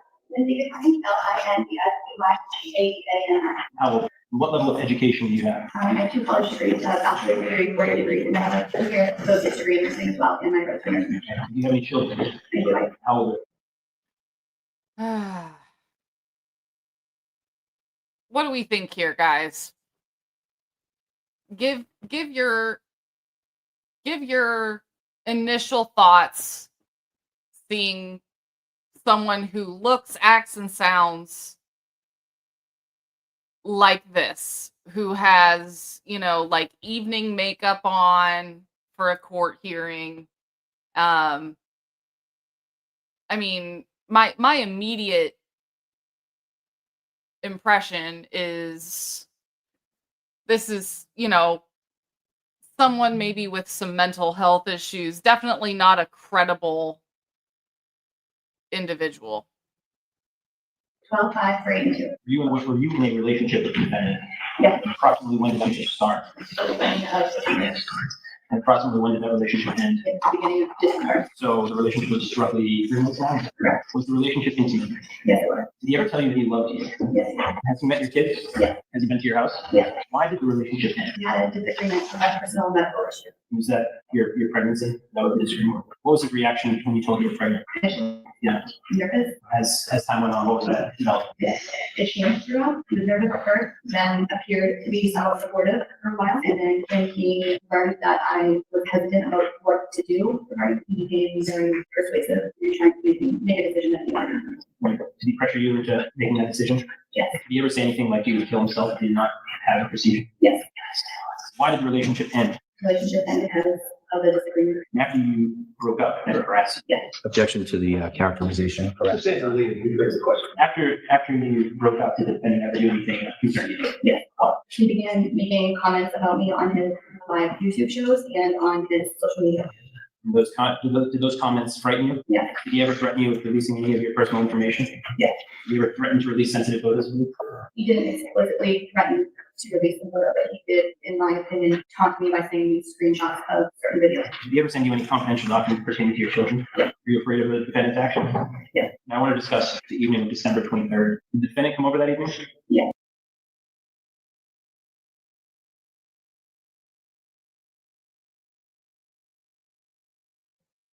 Sorry, didn't realize I was muted. So essentially what happened here is that Aiden, like any journalist worth their own salt would, gathered information to hurt FV's credibility. Because fake victim was engaging with Kate Peter and the McAlberts, and Aiden found out about it. So he was not trying to threaten directly. It wasn't that he was, threatening her kids or anything like that. He was getting information on the fake victim in order to hurt her credibility. That way he could have a better chance at defending himself against any public allegations she might have made. And he came over to talk about a subpoena he received? Yeah. What was the subpoena, briefly, the subpoena about? In regards to his pending charges through the Superior Court for witness intimidation. And was the defendant angry about you receiving the subpoena? Yeah. Objection, Judge, to the conclusory nature of the question. What do you ask her? Sorry, I'll rephrase it. Generally on these kind of hearings. So when the defendant arrived at your house, what happened? When he arrived, he wanted to meet I live in an apartment complex. We wanted to meet in the conference center hall. And at some point, did you start discussing the subpoena? Yeah. Okay, and she's admitting they wanted to meet in the common area. Okay, that's where he wanted to meet her. He did not want to go into her apartment. He wanted to meet in, that little public lobby to avoid him being alone with her. That was the original setup. And she's admitting that, which should tell any judge that he was trying to avoid confrontation and avoid an incident. What did the defendant ask? He asked. In as many words as you can. He wanted to know why I was doing it. He discussed getting me an attorney, but I did tell him that my phone would likely be subpoenaed and messages between us be recovered and shown. He discussed getting me an attorney, said that he would pay for the attorney to prevent that from happening, that he would protect me. He said that he wanted to go. Objection, Your Honor, it's non-responsive. He wanted to go through my phone and he'll get messages between me and another woman that had described to me. Another woman, and that is related to the case, I guess. And he also wanted to add any messages between myself and the detective. And did you let him look through your phone? I did. Why? When I initially told him I was not going to let him look at my phone. Another he woman told me that equals he would destroy me, Peter. and his lawyer would destroy me on the stand if it did. I did end up embarrassing things from my past. And So you were pressured into showing your phone? Yeah. Did he take notes while he was looking at your phone? He did. After he took notes from looking at your phone, were you intimate with him? Yes. And after you had intimate relations with him, what happened? After that, Let me rephrase the question, I'm sorry. After you were intimate with him, then immediately leave, or did you stay around? he stayed around. Why did you stay around? I took the abortion pills and said he would stay with me after I took them. And after you took them, what did you do? He said, all right, I gotta get going. There's something wrong with me. And then were you upset after you took them? Yeah. What did you do? I walked out of my bedroom where we've been in it, and I showed the notepad on my birthday. I and the pages, things up from my shit. And did that upset the defendant? What did he do? to you? Thank He came you. up from behind me, my back was pregnant, and coming to my bedroom. And at first he didn't know, I think, what I did. I appreciate it. I also put a dunce hat on Lally's head when he was on the stand, and a lit cowboy killer in his mouth. He said to me, what did you just do? And then he looked and saw that, nope, we're not there. He grabbed me by the back of my shoulder, turned around, and my fist was like this. I believe he got the notes in my hand. And then he tried to grab my fist and help me think, give me my notes back, yelling at me, getting notes. And then when he saw they were in my hand, he asked me more, what did you do with them? And kind of pushed me in the process of trying to wrestle me through the notes. And my knees were at the finish. He pushed me into the couch and I fell. Did that hurt? No. Were you frightened by it? And after the argument, did you eventually leave? He eventually leave? And sometime the next day, you spoke with the police, is that right? Yeah. Did you tell this officer that he was physical with you? As you sit here today, are you still in fear? Yeah. You called the police, Ms. Kazani? Who'd you call? I first called Detective. When did you first get in communication with Lieutenant Detective Tully? I believe it was around mid-December. When did you first meet him? I first met him at my home. How did that come about? Someone had put me in contact with him. Who was that? Special Prosecutor Ken Mella, And when did you start talking to him? roughly around the same time, I think mid-December. So you were in touch with the prosecutor, your boyfriend? Objection, Your Honor. if we're going to get into the conspiracy stuff, I think we already will keep this focused on. So you're in touch with the prosecutor of your boyfriend, We had broken up roughly, I believe, the was December 9th. That's on there. but you didn't really break up, did you? Because you were together after that, you had sexual relations after that, correct? Once we did, but it was no longer a relationship. So you revisited the relationship, it's fair to say. I wouldn't say we were this relationship because there was only sexual at that time. So sexual relations, but didn't engage in anything outside of sexual relations? So I'm just trying to be polite. Did you revisit the relationship with Mr. Carney or just have sex or what was it? Should be great question. So how many times did you have sexual relations with Mr. Carney after December? I believe it was one. How many times did you send text messages to him? How about, Probably hundreds, right? I really don't know.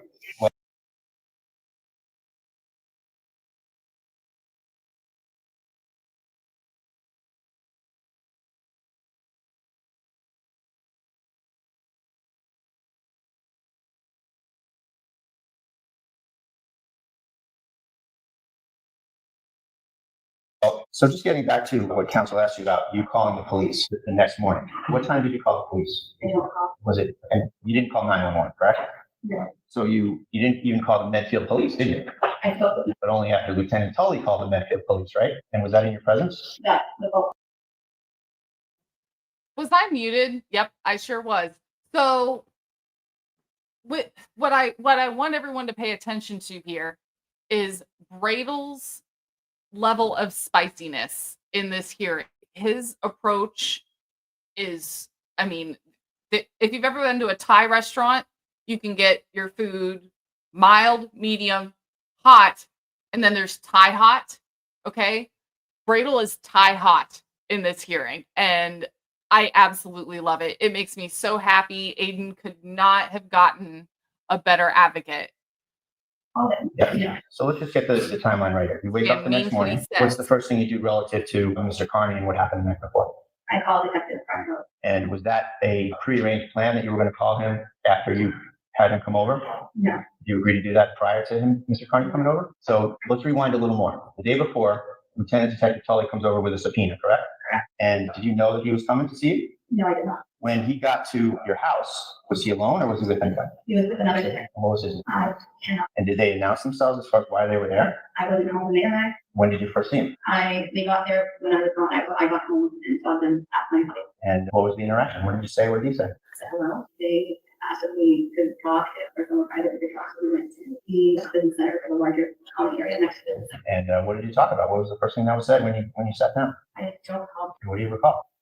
For that, I said I was very nervous about getting involved with the pending case with Aiden, and I was very nervous about if he found out I were to testify, what he would do to retaliate against me. In terms of testifying, I mean, he'd already been indicted, right? And you're in. Correct. And did they explain to you why they were giving you a subpoena? Judge, again, I object to just say that we're. Oh, okay. Yeah, let me clear that up. So, Gail, yeah, it was not an actual date.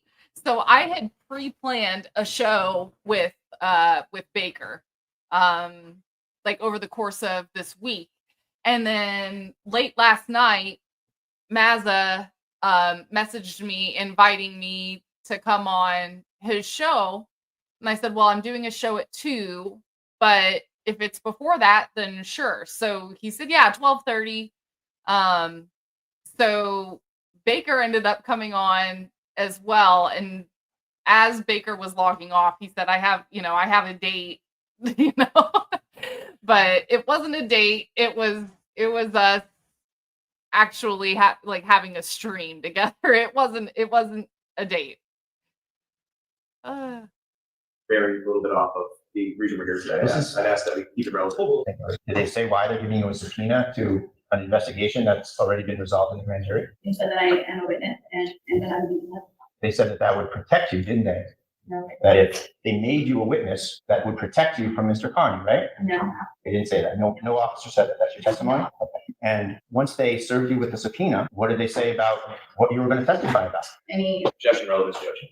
India, say you're on. Well, here say that this was. It goes to our defense, Your Honor, that this whole thing's a setup, that she actually had nothing to testify about. Oh, He told me that there was going to be another grand jury and that I would.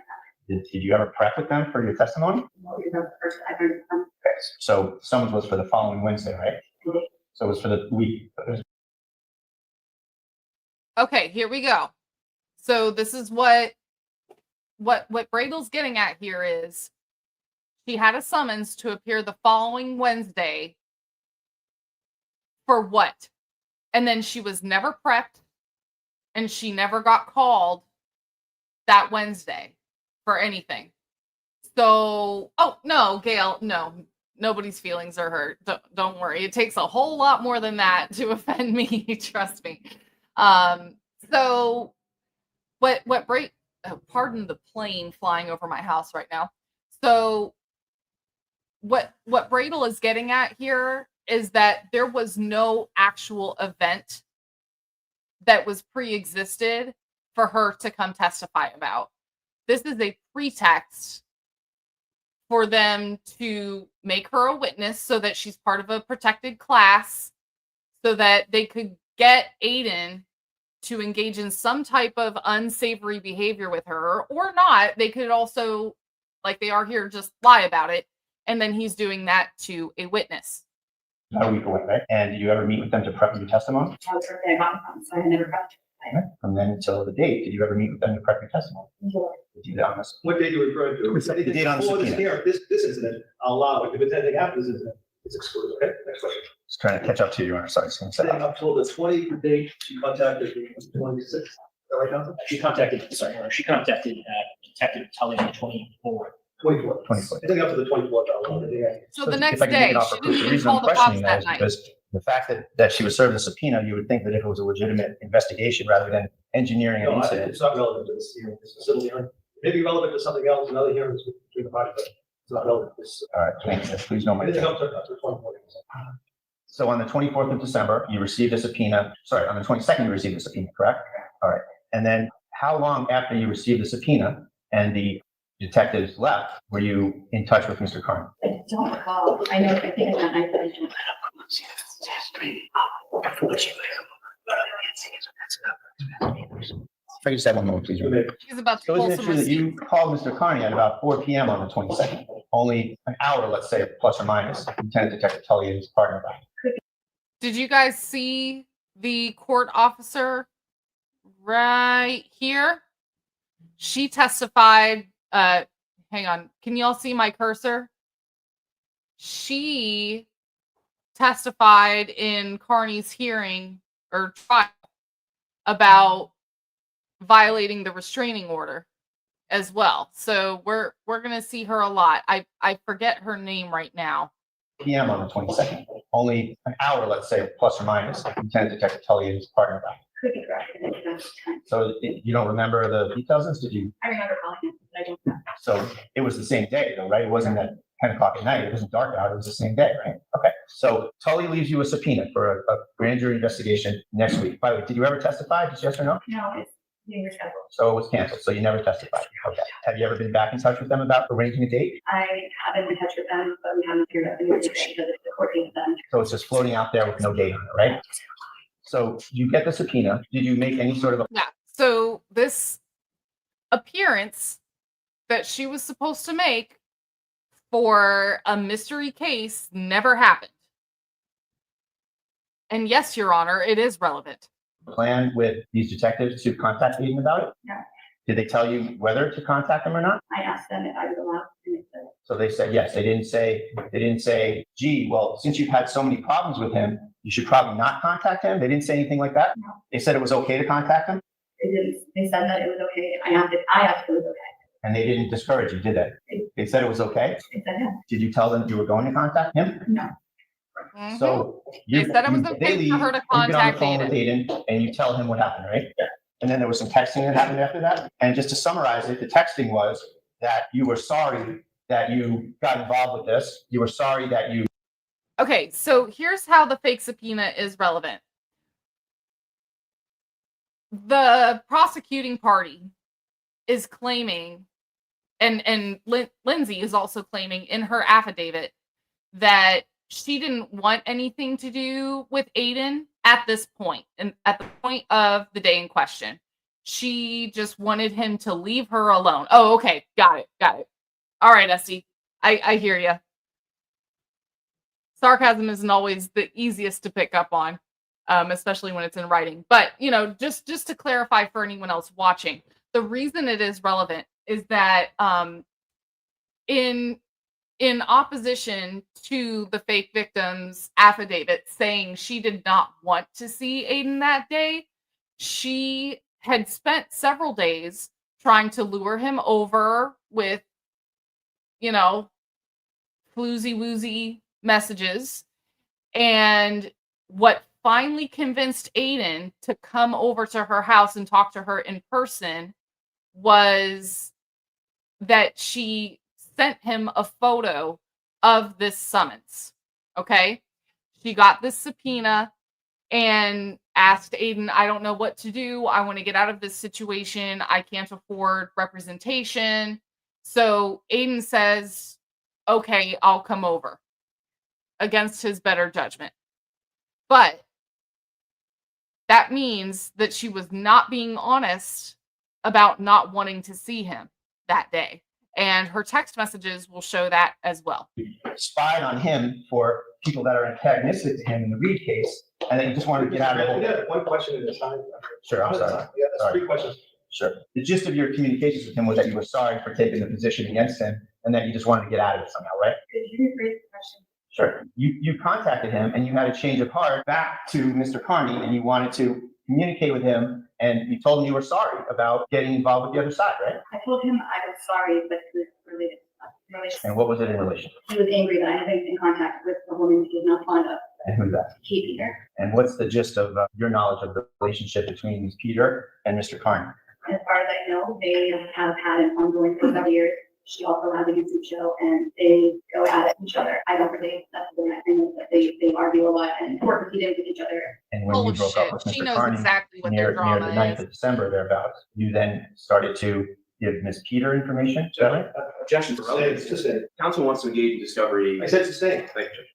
So just to get back to this evening, you invited Mr. Carney over to talk more in person, right? I sent him a picture of his son, and that first night, that was Friday, the 22nd, he said that he was not going him over that. He was real, his attorney had advised him not to. Then he came over the next day, the 23rd. He wanted to talk about it.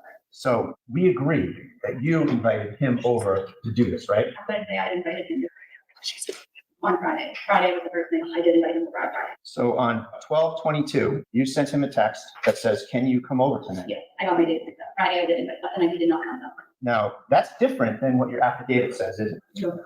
Did you look at your affidavit in preparation for today? You don't remember that you said that he, words to the effect that he barged in, and demanded to see it, he demanded to come over and interrogate you? Objection, Your Honor. Sustain. The affidavit speaks for itself. All right, we'll go through it. Let me just say, guys, through this hearing, you guys are not going to like this opposing counsel. Yeah, just to note an objection, we were handed text messages and flash drive about 5 minutes before coming up here. We haven't had time. Didn't have to review it. Well, it depends on how much Mr. Brady's going to get into it. 5 minutes before. Judge, I just met these gentlemen this morning. I had no idea they existed. It's literally, here, this is what I'm going to get into, is a million text messages. See out here. Literally, just a lot. Yeah, they're acting like Bradle's been holding back this evidence when the fact of the matter is they took the case on literally that morning. So Bradle had never seen or heard of them prior to this hearing. So he quickly hands them a thumb drive of all of his discovery, everything he has. So, oh, do you need me to open the door for you? Are you sure? Okay. Husband's using the smoker today. Mr. Britt happens. Everybody give him a round of applause. Do you want to show them what we're smoking?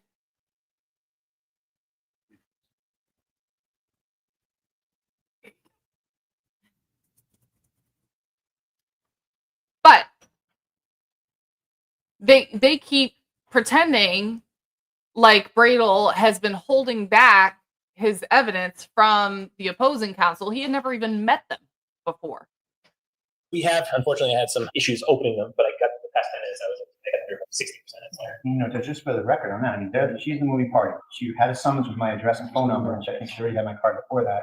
Yeah, it's You know, going to if be you a wanted big to deal. look at this stuff before today, they could have reached out. I didn't know they even existed until this morning. We love our I just smoker. want you to think that I was holding on to something that I could have given to. Thank you. Thank you. So, Ms. Catani, we were talking about your texting with Mr. Carney on 12/22, okay? And I have it here. You can look at it, and if you want me to approach and show you, you can do that. But I'm just going to try to question you on it. But, you know, your memory is in and out. So if you want me to show you, I'll be happy to show you, okay? So at about 2:45 p.m., Mr. Carney reached out to you on the 22nd and said, "Hey, sorry, I missed your call. Did you watch?" Meaning, did you watch his arraignment that morning? Do you remember that? Yeah. Okay. So had you been served with this subpoena by then? I don't believe so. No, I have not. And you mentioned that, you were busy and you said, "Congratulations about the arraignment. Very happy for you," right? And he says, "Thanks." Remember that? Right. And then you say to him, "I really have to talk to you though about something. I'll be tired." Okay, he's about to get real snarky here in a second. But I mean, this is gorgeous. Pay attention. Come back to your screen if you're just listening. You were busy and you said, "Congratulations about the arraignment. Very happy for you," right? And he says, "Thanks." Remember that? Right. And then you say to him, "I really have to talk to you though about something. I'll be tied up for the next couple hours though." Remember saying that? I do. And that is a reference to meeting with the police? I believe. So you were texting him this right before you went into your meeting with the police? I was in the main lobby of my complex getting my mail, and when I saw the detectives, and I was simultaneously texting with Aiden. And when Aiden asks you about what are you tied up about, right? And you say, "Don't text me until I call you back," right? Yeah. And you don't want him to be on the record, so to speak, texting you when you're talking to the police? Is that what that's about? No. You say, "Don't text me until I call you back."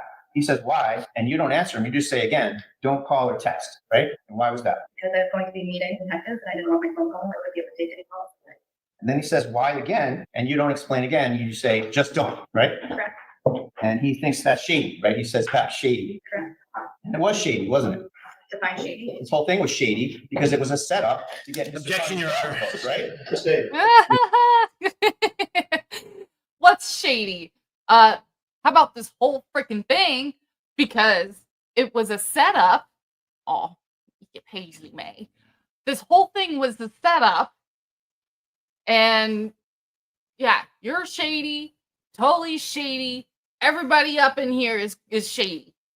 John, after he says shady, you invite him over, right? This is the 22nd referring to? Yep. Yeah. You say to him, "Can you come over tonight?" Right? Yeah. And that's on the 22nd, right? Correct. You're not afraid of him. At that point, no. He's never laid a hand on you. No. You invite him over.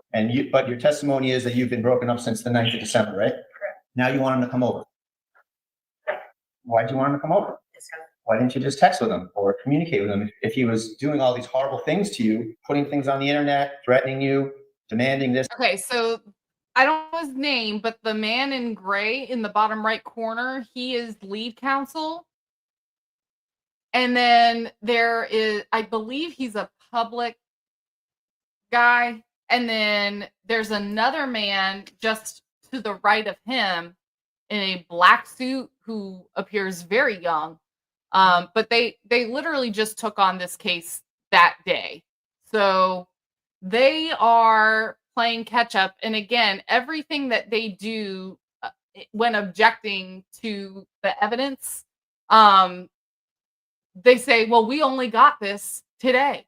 Well, yeah, but you only took the case on today. So the day that you took on the case, you got the information. So don't complain about it. Demanding that, why not just send him the screenshots, the text messages? Because I believe it's easier to talk to somebody in person, have a conversation. Because you still wanted to use this subpoena to get back together with him, right? False. Well, you could have texted, you could have added to the thousands of pages of text, pictures, sexting, everything you've communicated on the Facebook text record, but you chose to use this subpoena to have him come over tonight, in your words, right?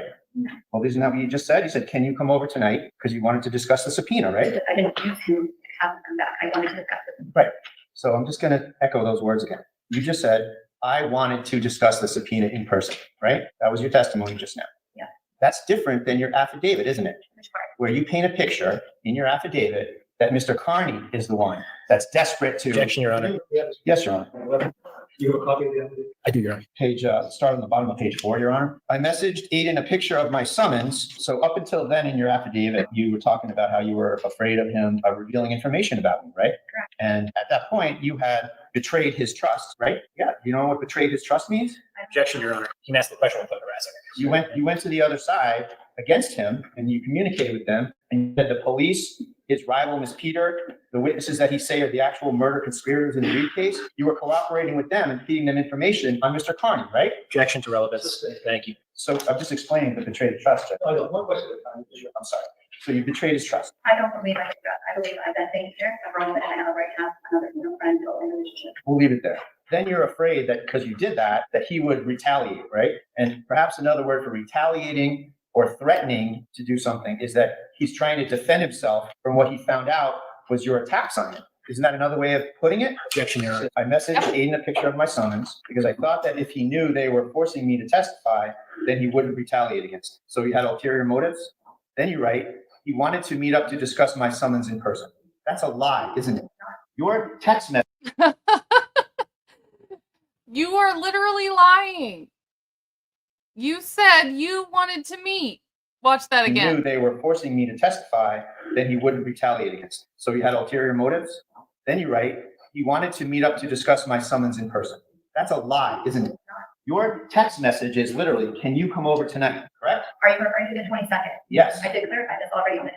I I think the have to. testimony was. But it's fair to say that you started the notion of having him come in person, right? Yes, and when he said he would not advise, I said fine. I haven't met the person fine. You said more And than then the fine, next didn't you? day, I did, and then the next day. What else did you Your Honor, can my client testify, please, without constant interruptions? The next day was when he willingly reached out again and said, yeah. And I did say it would be.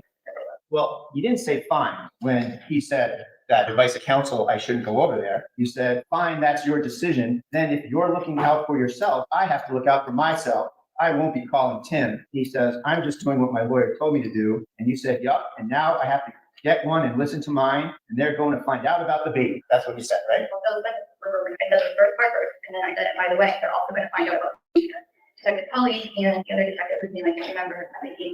They asked me why I was still in it, and I told them it was a personal matter that I did not want to discuss. So you thought that it would help you at the time to get Aiden to your place if you threatened to tell him that you were going to reveal the existence of a baby. Yeah, I was warning him just no, they are going to find out because they were asking me questions about why. So guys, while I'm trying to add moderators and I can't figure out how to do it. Blake, this is from January of 2024, I believe the 8th, but I don't recall the exact day. Let's see. I wonder if they told fake victim that all she had to do was help get Aiden put in jail. And how much does she regret getting into this? Oh, for sure. There are messages between Kate Peter and some other people specifically referencing that. Let's see here. But anyway, so while this has been playing, I've been trying to add moderators and I can't find where to do that. But I also saw that I could update my pronouns. And I'm very upset because I wanted to make my pronouns prosecute Morrissey. And it won't let me do it. I'll figure all this out later. He says who, and you say grand jury. Tully and the other guy asks, and then it just stops, right? Then that's it for the 22nd. So it's fair to say on the 22nd, you invited him over and it didn't work out, right? And that made you Gail, mad. Mello was brought in as a special prosecutor on more of the witness intimidation matter. This is more about the domestic violence, assault, domestic battery, whatever the charge was on the night of December 23rd, 2023. I know, but wouldn't prosecute Morrissey be the funniest pronouns? I just thought it would be a good joke. And go after him, right? To get a lawyer. I would have to get a lawyer. Then on the 23rd, you initiate contact at around 12:19 p.m. Out of the blue, you contact him and you say to him, I don't deserve you to love him. Okay. There were many messages before that. Yeah. Sure, so we're going to talk about the lead up to that, or just cherry pick? The paralegal's name is Courtney Healy. This is all I have, Your Honor. This is what and I have an exhibit to give you. This is the text string. There's no other. Oh, hey, Scott. This is it. I have right here. Apparently, he said counsel was saying it was. I disagree. I don't have anything else. My understanding is that the defendant has a history of manipulating text messages and chains to make it look like, to fit the story that he's telling. Yeah, I have not fully collected her cell phone and reviewed every single message from her, but her testimony. Exactly. Thank you. So her testimony was there was something leading up. Yeah, sure. And no question was it the first text message? Absolutely, Judge. The suggestion that anything's been messed with is completely rejected. It's completely false. And I have an entire string. Your Honor, did you share this with me? It's completely rejected. It's completely false. Yes. Okay. I just haven't seen it. Well, she's the moving party, Judge. So all this stuff, oh, we're not ready. They're the moving party. They didn't contact me. So what do you want me to do? The suggestions that Yeah, what do you want me to do? we're doing something to hide something are offensive. They just have a right to look at what you're Absolutely. here with. Absolutely. They can look all they want. Your Honor, Oh, Tim Bradle. I absolutely love his matter of factness. Like, okay, well, the problem is not that I'm hiding anything, and they need to quit suggesting otherwise. The problem is that they are not prepared. So they are more than welcome. They have everything. They can look all they want. Let me keep doing my thing. we'll let her testify what is true or not regarding the conversation. I haven't had a chance to review this message yet, but Do you have any questions? You have a spreadsheet. It's on the spreadsheet. thank you. This is not the easiest thing to navigate, Your Honor. So he sent me a spreadsheet. I don't have what he's looking at right now unless there's links in the spreadsheet. I trust they have their client's phone, so I'm giving them things that are their clients. So Judge, I could just read it. Your last statement on record. Sure. Let me try it this way, Judge. There was no texting leading up to that. You may have spoken with them on No, the there were phone. many, but- many of that. Okay, so do you have them? Let's see them. I don't have my In phone. fact, you were subpoenaed to bring them here and you didn't do that, I did can you? testify for that. Can you show us? I don't have my phone with me right now. But I can Go ahead. Do you have any proof of it? There was a lengthy conversation before that message about, I don't deserve to love me, about with Aiden interrogating me if I had been in touch with Ms. Kate Peter. Just so we're clear, you're talking about a phone conversation. No, I am talking about, or it might have been on Facebook Messenger. It was in some sort of text, either Facebook Messenger or regular text. I believe it was Facebook Messenger. And what was that? Many things. It was a very lengthy conversation where he was accusing me of, he had a documentary that was supposedly to be put out by Netflix, and it was canceled. And he was accusing me of getting it canceled because of information that I gave to Kate Peter. Did that happen? No. Did you give information against him to Kate Peter? Do you notice her getting a little combative? Against him, I spoke about our relationship to Kate in private, venting about our relationship, not Let's go back supplying her with to that information. statement again. I believe it was Facebook Messenger. And what was that? Many things. It was a very lengthy conversation where he was accusing me of, he had a documentary that was supposed to be put out by Netflix, and it was canceled. And he was accusing me of getting it canceled because of information that I gave to Kate Peter. Did that happen? No. Did you give information against him to Kate Peter? Against him, I spoke about our relationship to Kate in private, venting about our relationship, not supplying her with information, whatever you're going to do. Well, let's try it this way. You gave Ms. Kate Peter information that put Mr. Carney in a bad light. So you're communicating with Mr. Carney on texting through a phone and through Facebook Messenger This night, on the 23rd. the 23rd, I can't recall. I don't, the majority was on Messenger. So that's a yes. Your Honor, are we going to get to All right, quick announcement for the induction ceremony of Valhalla awaits. And Adam. Dun, dun, dun, dun, dun, dun, dun, dun, dun, dun. something relevant to the evening of December 23rd? So it's fair to say that in the Facebook Messenger items, that's where you admit that you've been talking to other people on the other side against The Mr. Facebook Carney. Messenger messages were, the majority of them were Aiden trying to make me admit that I'd been talking to Kate. And then after a lengthy period of time and him badgering me about talking to Kate, I finally got very upset and we had a phone conversation. And this was after he had sent me a link that I opened, which contained confidential, very sensitive information about my children that are non-public documents that he admitted to getting by using another attorney friend's login credentials for Netflix. So that is why let I me just tried. ask you another question, because this isn't a situation where you're allowed to just give a narrative unless Oh, the I court thought says so. so. So I'd like to just ask you the next question, if I may. Sure. So in this Facebook Messenger texting, you apologized to him, right? I believe so. You said, "I'm sorry this all happened," right? Yeah. And Mr.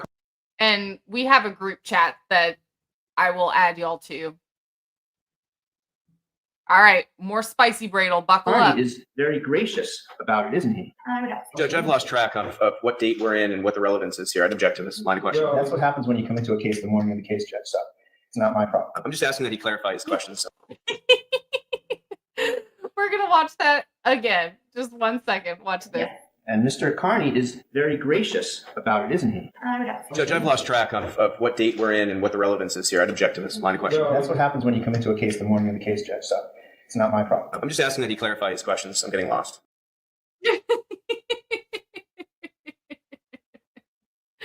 Oh, Bradle makes me so happy there.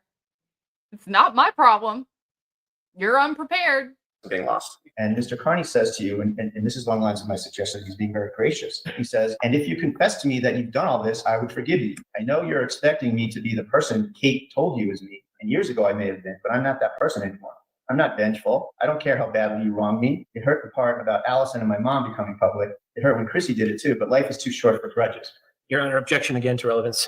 Well, Judge, if I may, she's saying that he's hostile and angry and she's scared of him. I forgive you. It's okay. All right. So just to answer Simone's question, thank you for your question.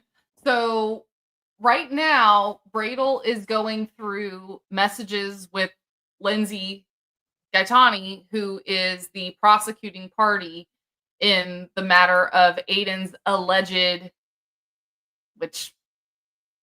his alleged domestic battery, which directly conflicts what she said in her affidavit. Oh yeah. They definitely are, playing crybaby. Kind of like how Lally objects, or Brennan would object to anything he didn't want to hear. Welcome, Mazza. I appreciate you having me on your stream earlier. How much money ended up getting raised for Aiden with your fundraising stream? Which, by the way, guys, the link to Aiden's defense fund is pinned at the top of the chat. So please consider clicking that link and making a donation. 640. Awesome job. Woo woo. Not bad for a couple hours. Not bad at all. It's always good to get to talk with Mazza anyway. Things that are inconsistent with related to the incident of abuse. This is all stuff that's happened before these. This is her luring him over that. He says, it's really okay if you want to tell me the truth. We can talk about it and I won't hold it against you. I don't want to be your enemy. And that's when you said, I'm sorry, this has all happened, right? Correct. He's gracious. So Simone, back to your question.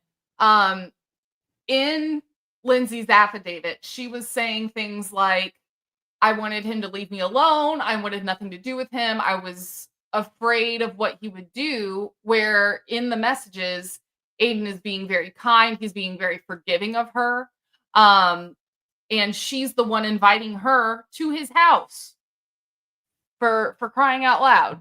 So not only was she inviting him, he was saying, no, I don't want to come over. My attorney says I shouldn't, considering that you've been colluding with Kate Peter and the McAlberts and Brian Tolley, who is charging me with, who is investigating my witness intimidation charge. So my attorney says I shouldn't come over. And she starts using floozy woozy messages to try to get him to, come over for intimate times. And eventually what works to get him to come over is her showing him a photo of this summons for a fake grand jury that never happened. He's conciliatory. He's not threatening. There's no reason to be afraid of Mr. Carney, right? There was, because he did threaten me with private confidential documents about my children. Just because you say, I'm going to release these documents, that's not a threat, not a threat. But if he is in need of defending himself against your betrayal, isn't he entitled to that? Published documents he has no legal access to. If they destroy your credibility, it certainly is, isn't it? No, it's illegal for him to get those documents in the first place. Where's it legal? Objection. She's not an attorney. She doesn't know what's legal and not legal. So then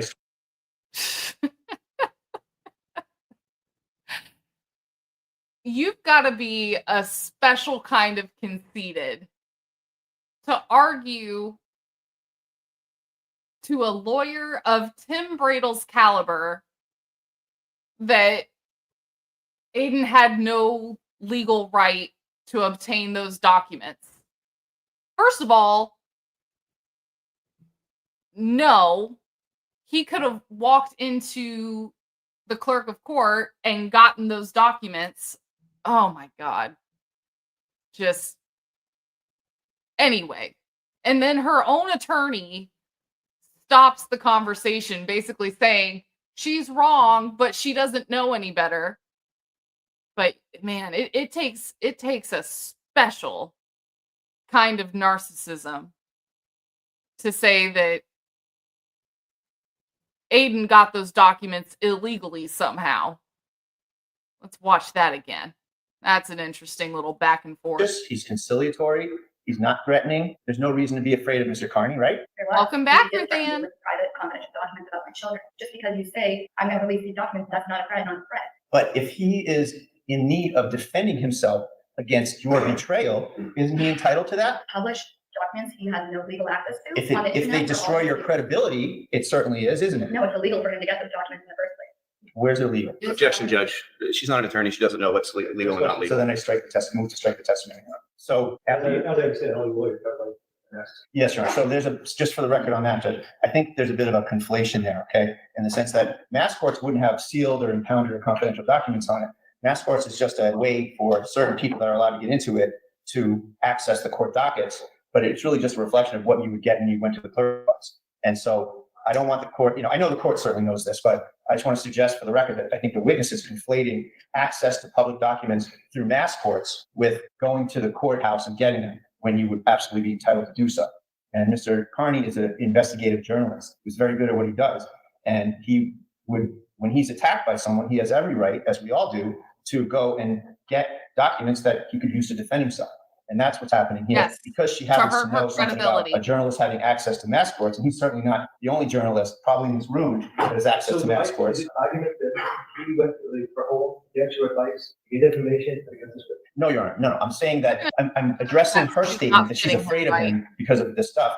She For created now. the situation by betraying his trust, by going to these people and spilling all this invective about him to them to use against him. So she's claiming that she's afraid of him, Your Honor, and she's here inviting him to the house and apologizing. And Mr. Carney is acting in the text messages completely inconsistent. Yep, she threatened Mary Bagwell, and you may have seen Mary Bagwell in some chats. I'm in conversation with Mary about coming on this show, so stay tuned. With the idea that he's a threatening, horrible person when he's like, I forgive you, it's okay, tell the truth. These are the things in their text stream that he's telling her. Completely contradicts, we contend, her affidavit. So you said, I'm sorry this has all happened. And then he says, do you want to talk about it? I promise I won't be mad at you, right? Just one moment, please. I'm just switching back to the text.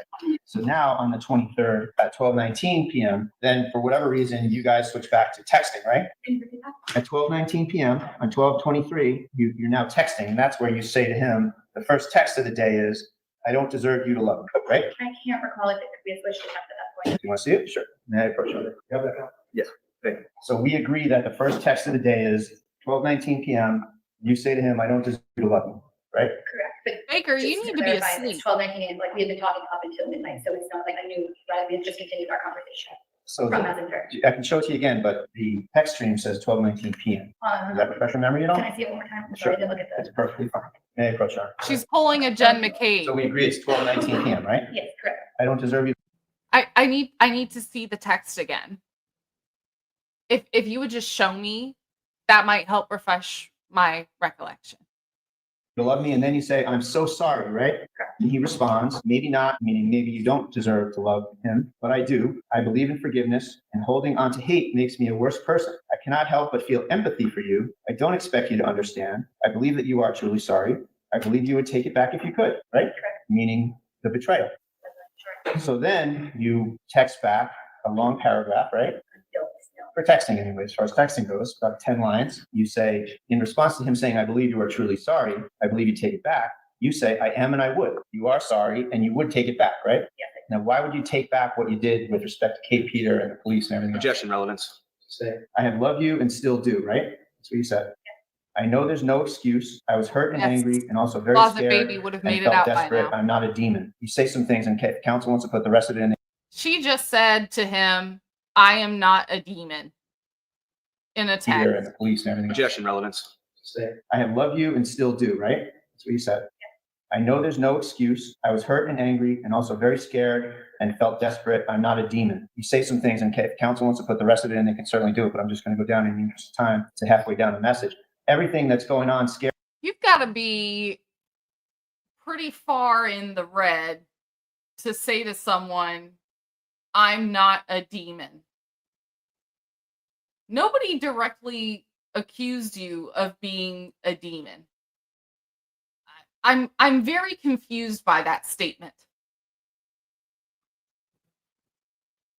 I'm not a demon. Jesus. Scared me, and I felt like I have a thumb drive, Judge. I'm going to offer it. Everything that's going on scared me, and I felt like I had no one to turn to or confide in or even vent to. I know now I made a big mistake talking to her, meaning Kate Peter, right? But my feelings were always real. I'm so sorry. And then you say something to get him over to your house, right? You said, but I think we should save anything else for in person. So you gave him some, and now you're saying, come on over for the rest, right? I'm saying it's easier to speak about it in person than typing long text messages. And then he said, agreed in person. He agreed with your invitation, correct?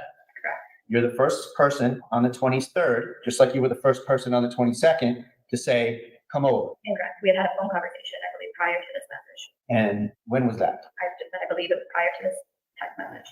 And Mr. Carney's demeanor and graciousness were displayed in those conversations as well, weren't they? I wouldn't say so. Okay. So there's no memorial of these conversations, correct? Not that I'm aware of. And you didn't bring your phone, even though you got the subpoena on Friday, right? So if Lindsay, who claims to not be a demon, really did have baby Clay, would that make Clay a demon baby? I'm just curious. No, I don't have a call. So we don't have any way to look at or test your claim on that, right? Your Honor, she's testifying about a telephone conversation. And these phone conversations were how many, first of all? I don't recall. And when were they? But I believe it was prior to that time. And after, it's fair to say that after all of the discussion back and forth on the phone, is your testimony now, on Facebook Messenger and on texting, the only records we have are you inviting him over on the So this is turning 22nd, into a and he says no, supernatural advice to episode. counsel. And then you on the 23rd, the thing we have to look at is you inviting him over, but I think we should save anything else for in person, right? I can't recall because I don't have messages like my phone in front of me. Yeah, approach him. But you just said that you couldn't recall. Right, but you're not prior to it. You're not going to scroll down. My question is, in terms of the written record, all we have. But you didn't scroll down so I could see the written. You didn't scroll down so I could see everything. I want to know what's coming in my testimony so I can get ahead and not get caught in a lie. So I was hoping that you would scroll down and show me the rest of the conversation so that I can see what questions you're going to be asking me moments in the future so that I don't lie myself into a trap. We'll get to that. But I'm That's a little bit, yes, ask some questions. We'll get to the rest of it, but I'm just saying up until now, on the 23rd, the written record from the texting and Facebook is you invite them both days to come over, right? The second day, they said it was a mutual decision. It was a mutual decision. The written record just shows that you're talking about it, and Mr. Carney hasn't said anything about I want to come over. He did on the. He did on the phone, the part of the voluminous record that we don't have and we can't verify, right? Well, it's kind of argumentative. So it's fair to say that the written record that we have shows only you inviting him over. Is that a fair statement? I don't think that's fair because I can't scroll down and see the other messages prior to that. You can, well, you're the moving party now. So you have But your you're asking me to information. give you my answer. That's my answer. So- I don't know what it's you want me to say. I don't know because I can't see now. Isn't it true that in your affidavit, you say that you want him to leave you alone and not bother you, right? Which date are we referring to? Because there were several times after we broke up where I did ask him to leave me alone and stop talking about me on his live shows, and I just wanted to move on with my life. But then when he wouldn't, we went back and forth. So There's a lot of different conversations. sure. So if that's the state of affairs, then you get a subpoena, then you're sorry, then you love him, then you don't deserve to be loved by him. You invite him over on the 22nd and you invite him over on the 23rd. All that's correct, right? Except the last part, we said it was a mutual decision on the 23rd, and I was very scared after he threatened me with those confidential documents about my children and releasing them. So yes, I did want to talk to him in person, and I did say I was sorry because I wanted to say anything he wanted me to hear to prevent him from releasing those documents. But that's not what you say, is it? You say things like, I don't deserve you to love me, meaning I love you, right? I said anything at that point Okay, so let's get to that. You're saying anything that comes to mind at this point? about the interaction with Kate Peter, how he was angry about that and wanted me to apologize. So what you're saying is that you're a person that will say untruths as they see, as you Objection, see Your Honor. fit, This is to about- fit this particular situation. To say. So is it not true, what you said? With what? I don't deserve you to love me. I do not believe that I did anything wrong in talking to Kate I'm Peter. not asking what you believe. But I'm as saying- far as apologizing to him for that part, I contend that I did anything wrong. When I was apologizing and saying that I was wrong, I was lying. I did not believe I had to say that I was sorry. So is it fair to say that you're manipulating him here? No, I think I was being manipulated by being threatened with when it comes to my children, private information about my children, being threatened to have that released. But don't Like you think anyone someone else. deserves to try to defend themselves when they're betrayed and they believe that it's unfair and not accurate? Objection, To say. When you got the subpoena, you used the subpoena to have him come over. Is that a fair statement? I don't believe I used it to have him come over. It was a mutual decision. Well, that was the reason for him to come over, right? Was to look at the subpoena and look at the messages between yourself and Ms. Peter with respect to the betrayal, and with any messages between you and Tully and Nella, I right? did not know before he came over that he was going to demand to go to my minor. That's the whole purpose of you inviting him over, was that you wanted him to help you get out of it. Isn't that right? Incorrect. You said Hi, Linda. Thanks for subscribing and for being here. it was a mistake, right? With regards to, Cooperating with Kate Peter and the people that, I'm using the word cooperate, but I was speaking and then giving them information, giving his rival, Peter is not- people that want to destroy him, information. Isn't that a betrayal? Can we just encapsulate it in one word? Objection relevance. You said that you wanted to undo it, right? undo it. You said that you wish you could take it back. Correct. And the reason you wish you could take it back was because it was a betrayal. Show me your words. I'm asking if that's accurate. I believe I'm right. So lie to him So what? about being pregnant. No. So you were pregnant from Mr. Carney. Is that your testimony? Yes. Did you ever produce any sort of proof of that? Yes. Did you send him a picture of Here we a go. pregnancy test? We've been looking at counsel. Do you need a minute to Because I speak don't with believe I should counsel? have to talk about my personal medical information, but So you She's signaling for counsel to object, by the way, because she knows that that picture of the pregnancy test that is referenced here was fake, that the photo was from a previous pregnancy in May of 2023, I think. And yeah, I mean, they'll get into all that here shortly. sent Mr. Carney a picture of a pregnancy test that was from May of 2023, didn't you? I don't know you. The pregnancy test picture was a screenshot of a pregnancy test from well before you were ever with Mr. Carney. Isn't that correct? Objection, Judge. Relevance.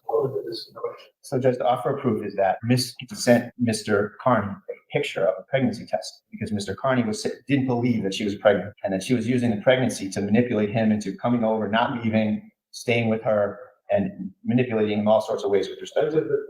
So, sure. So the text message was sent, if I can just have one moment to, 12/8, it was sent to him. The day before the. Yes, 12/8. And it is a simple thing to do. If you look at, 12/9. If you look at the metadata of the photograph, which shows when it was made, and anyone can just click on it and see it. 100%. And it was made in May of 2023. It was a fake representation to Mr. Carney that these tests showed she was pregnant by him, when in fact, these were old tests from May of 2023.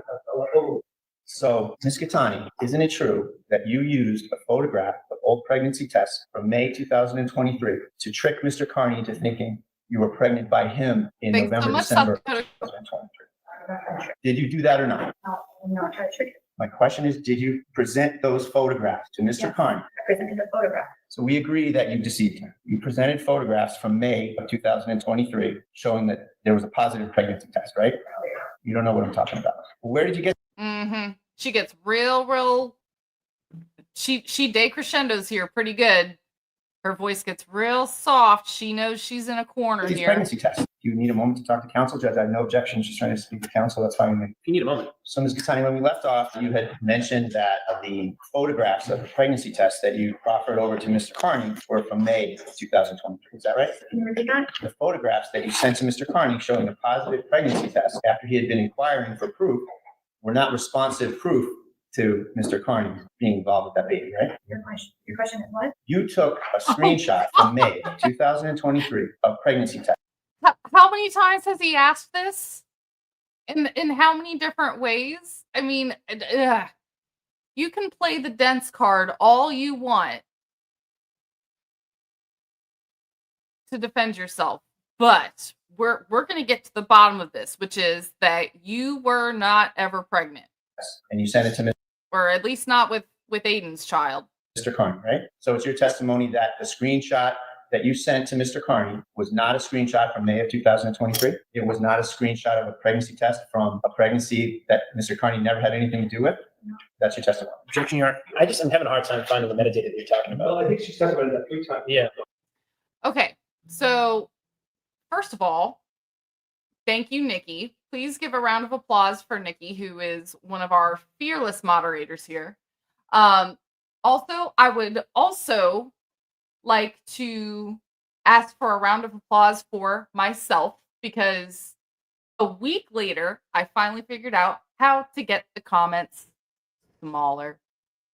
I had Aiden Carney himself on my show for a fundraising stream about a week ago, and he said that I had too big of font on my screen for when I would bring comments up, and to try to make it smaller, please. And I said, I don't know how the hell to do that, so I'm just going to not bring any comments up on the screen anymore. So I finally figured out how to get it smaller. But if you could please do as Nikki says, leave your touch DNA evidence on the like button and the subscribe button, even if you're a troll, because if you are a troll, that actually helps your fellow trolls find this stream. So please and thank you. We're over an hour into testimony and we haven't even got to that event that the actual restraining order is about. So to the extent it's on the spreadsheet. Thank you, Gail. I appreciate that. I feel like it wasn't my best. I was not really planning for it to be an interview. I was planning for it to be more of just us chatting. Now, I also was nervous. I was running late. I was definitely nervous. So I feel like that kind of got the better of me at the beginning. I did some nervous rants at the beginning, but eventually we landed on some subjects that he wanted to talk about. He warmed up a lot more. And I definitely say the second half was better than the first half. So if you guys do watch that stream, give it a chance. We definitely found our rhythm toward the end. But yeah, it was overall I accomplished what I wanted to accomplish, which is that in less than an hour, we raised about $1,000 for Aiden's defense fund. So I'm happy to see that. thank you. Now, in response to you saying that you were pregnant to Mr. Carney said that he wanted to take responsibility, get custody, and be involved if you were in fact pregnant, right? Well, his response has changed quite a few times over the course of the time. What's the relevance? And that's the thing, I you know just they give pivot. you a lot of leeway here. I think you have to get up to. You pivot until Because it find directly something that contradicts they're her comfortable affidavit, Your talking Honor, about. that he That's was how you do an hostile and interview. angry to her. And again, it's sort of like the other one where I said that he was gracious instead of angry and hostile to her. Here, she's saying that she's pregnant and she's already implied to this court that he's kind of a deadbeat about it or just is angry about it or hostile. And that's what contributes to the hostility against her in this domestic case. And it probably falls under the umbrella of being able to present a full picture of the relationship, Your Honor. So I would ask just for a little bit more leeway on it. Thank you, Your Honor. So this also is 22nd of December. On the Facebook Messenger. On Facebook Messenger. You say to him relative to this topic of him wanting to be involved with the pregnancy, you say, what part of I don't want you involved don't you get? And don't worry, you will see in due time. And he says, it doesn't matter if you want me involved, Lindsay. If I was the father of your child, I would have legal custodial rights. Remember that exchange? What a burn. I'm just going to object, Judge, on relevance grounds. I can't answer your question. I felt that burn all the way down here in Florida. If I were the father of your child, I would have legal custodial rights. Did you read that correctly? I read the sentence correctly. Did I? I'm sorry. Did I read it? Yeah. You want to take a look at the question about the rest of it? I'll review whatever you submitted. The thumb drive with respect to text message back according to the counsel. Yeah, if we can speed this process up, we stipulate to. Sure, Judge. I gave a copy of the thumb drive to counsel this morning, and I have. Oh, now he just wants to move along because this is just taking so long. You know, part of why it's taking so long is because you aren't prepared, sir. You're too busy adjusting your pants. A copy for the court. No objection, if in the sense that we'll move this thing along. And I gave counsel a list of everything that's on here. I'll give the same list to them. So, Judge, I'm just wrapping this up right now. You said, what part of I don't want you involved don't you get? Meaning, leave me alone and I'm going to do it myself, right? And he says, well, if I'm the father, I have custodial rights. Where's that at, right? And then you say, no, you won't, because I'll say it's someone else's, right? That's what you said back then. So let's unpack that for a minute. You told him that you would lie about who the father was, right? And so you realize that if Mr. Carney were to press his custodial rights, that would be in a probate court or family court, right? Yep. So what you're saying is that you were going to go into a probate or family court and say it was someone else's, right? Objection, that's not what she was saying, Judge. That's exactly what she's And then I'm saying. asking- That's exactly what she's saying. She's saying, if you press for custodial rights, then I will say it's not your baby. I will lie and say that it's If not. Carney were to press his custodial rights, that would be in probate court or family court, right? So what you're saying is that you were I'll going say to go that the into a demon probate or fathered family my court child. and say it was someone else's, right? Objection, that's not what she was saying, Judge. Sure. And I'm asking about her state of mind in the sense of, again, manipulating and that kind of thing. So I would ask her a question in terms of the state of mind. Sure. You're expressing your intent to portray a different scenario in court if there was a custodial fight over the baby, right? Nothing on court. But that was your state of mind when you said that, right? Not on court. Well, he said he wanted custodial rights, right? And that gets litigated where? Judge, objection. That gets litigated in court, right? Objection. And you try to defeat any suggestion that he might have custodial rights by saying that you were gonna lie, right? What is the rule to being on the stand if you intend to lie? Admit nothing, deny everything, and demand to see the record. Demand to see proof. Oh, for sure. For sure. But it's all material and relevant. I understand that it gets a little messy and starts to feel like a Maori episode. I think I'm going to add that as a little clip for the show. I have one for Proctor. All right, that's it. Dishonor. Dishonor on your whole family. Make a note of this. Dishonor on you. Dishonor on your cow. But I think I am going to make a Maori one as we continue to cover Aiden's case. So that's a good idea. And is there anywhere else that we haven't gotten to here today where you've done a similar thing in terms of lying? Judge never admitted to lying. I don't know. So it's fair to say that at the time the issue of custodial rights came up, you made a decision that suited you and your needs to lie. Nothing to do. Ms. Katani, you were pregnant in December of 2023, and it was Mr. Defendant's child. And after the incident, you were frightened by Mr. After the incident on December 23rd, thank you, Your Honor, you were frightened by the Objection in the form. Let's just state it, Judge. Let me rephrase the question. Okay. How did you feel after December in regards to that? And that's because he has such a wide reach, is that right? Objection. No. Because he was physical with you, is that right? Correct. And just downstairs a moment ago, you got a telephone call, is that right? And that was from your children's school, is that right? Correct. Objection. Yeah. Nothing further. All right. So I'm gonna fast forward. So Aiden's gonna testify next. I'm gonna fast forward through that. And I want to get to when they bring up Grace Barrett. Grace Barrett, for those who were not watching earlier, is the cousin of Lindsay Gattani's baby daddy. She sometimes babysits for Lindsay because Frankie, her cousin, is the father of two of those children. Oh, Barracat. Okay. Not Baccarat. Got it. Okay. And Mike said that the public defenders are making $109 an hour when they're really making $65. He also said the judge threw out the searches on the Walsh case. They weren't. Oh, I saw that. I strongly disagree with part of the judge's decision on that because the illegal data dump was literally referenced in the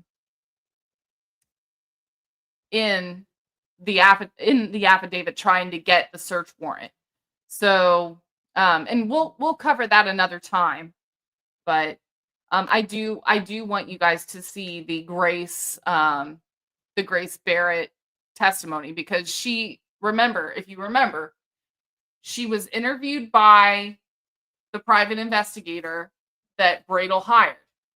And she told that private investigator that Lindsay Gattani specifically said to Grace that Aiden never assaulted her, that he did try to retrieve the notes that Lindsay stole from Aiden when he was taking notes from Lindsay's phone. He was taking down who she was talking to, which included Tully, Ken Mello, and Kate Peter. But then when the time came for her to get on the stand, she had a very different persona. She was combative. She was incooperative. She literally yelled at Tim Bradel. Barrett, from having visited there several times when Miss Barrett was babysitting, so they know each other. Miss Barrett was one of Mr. Carney's followers on Facebook, and they know each other. They're friendly, and that's from Mr. Carney being at Miss Catani's house from time to time. And the offer of proof would be, Oh man, see, it's going to be great having Adam on the mod squad here. Adam says, so a bar advocate makes $65 in district court, 83 in Superior. Actual public defenders employed by CPCS make much more. Yes, I do have an email. So it's BritHappensChannel@gmail.com. Brit is spelled with 2 T's.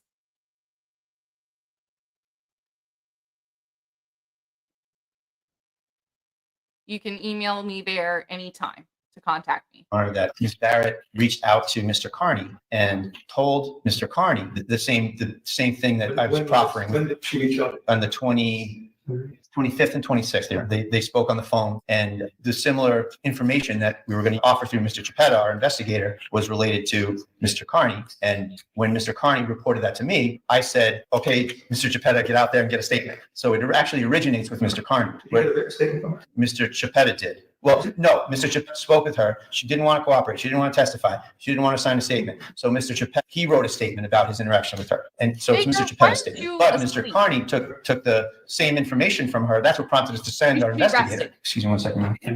And the offer of proof would be that Ms. Barrett was calling Mr. Carney from when she was inside of Ms. Catani's house, right at the time this happened. You mean this witness was in? Oh, I'm aware. Yes, babysitting. Not my personal email. 26th, Your Honor, and called Mr. Carney and reported this to Mr. Carney. So the original recipient of it is Mr. Carney, not Mr. Chiappetta. After hearing this from Mr. Carney, I then dispatched Mr. Chiappetta to get a statement. Mr. Carney was locked up, and so I sent Mr. Chiappetta to get a statement. She's under a subpoena to be here, right? She's now saying she has COVID. That's what she said. I don't know. That's what she's saying. So did she say that this morning? No, I think that's a recent fabrication, as we might say. But this morning it was related to one of the members of the defense team. Where is she? Is she in Norwood right now? I had no idea. She did pick up the phone this morning. Who spoke with her? Ms. Lombardi, and she's one of Mr. Carney's friends who's been helping us with the marshaling all this various tips and people and everything else. And she informed Ms. Lombardi that she would call the court and say that she was sick, I think, or something to that effect, Your Honor. So she clearly doesn't want to be here. I don't want to.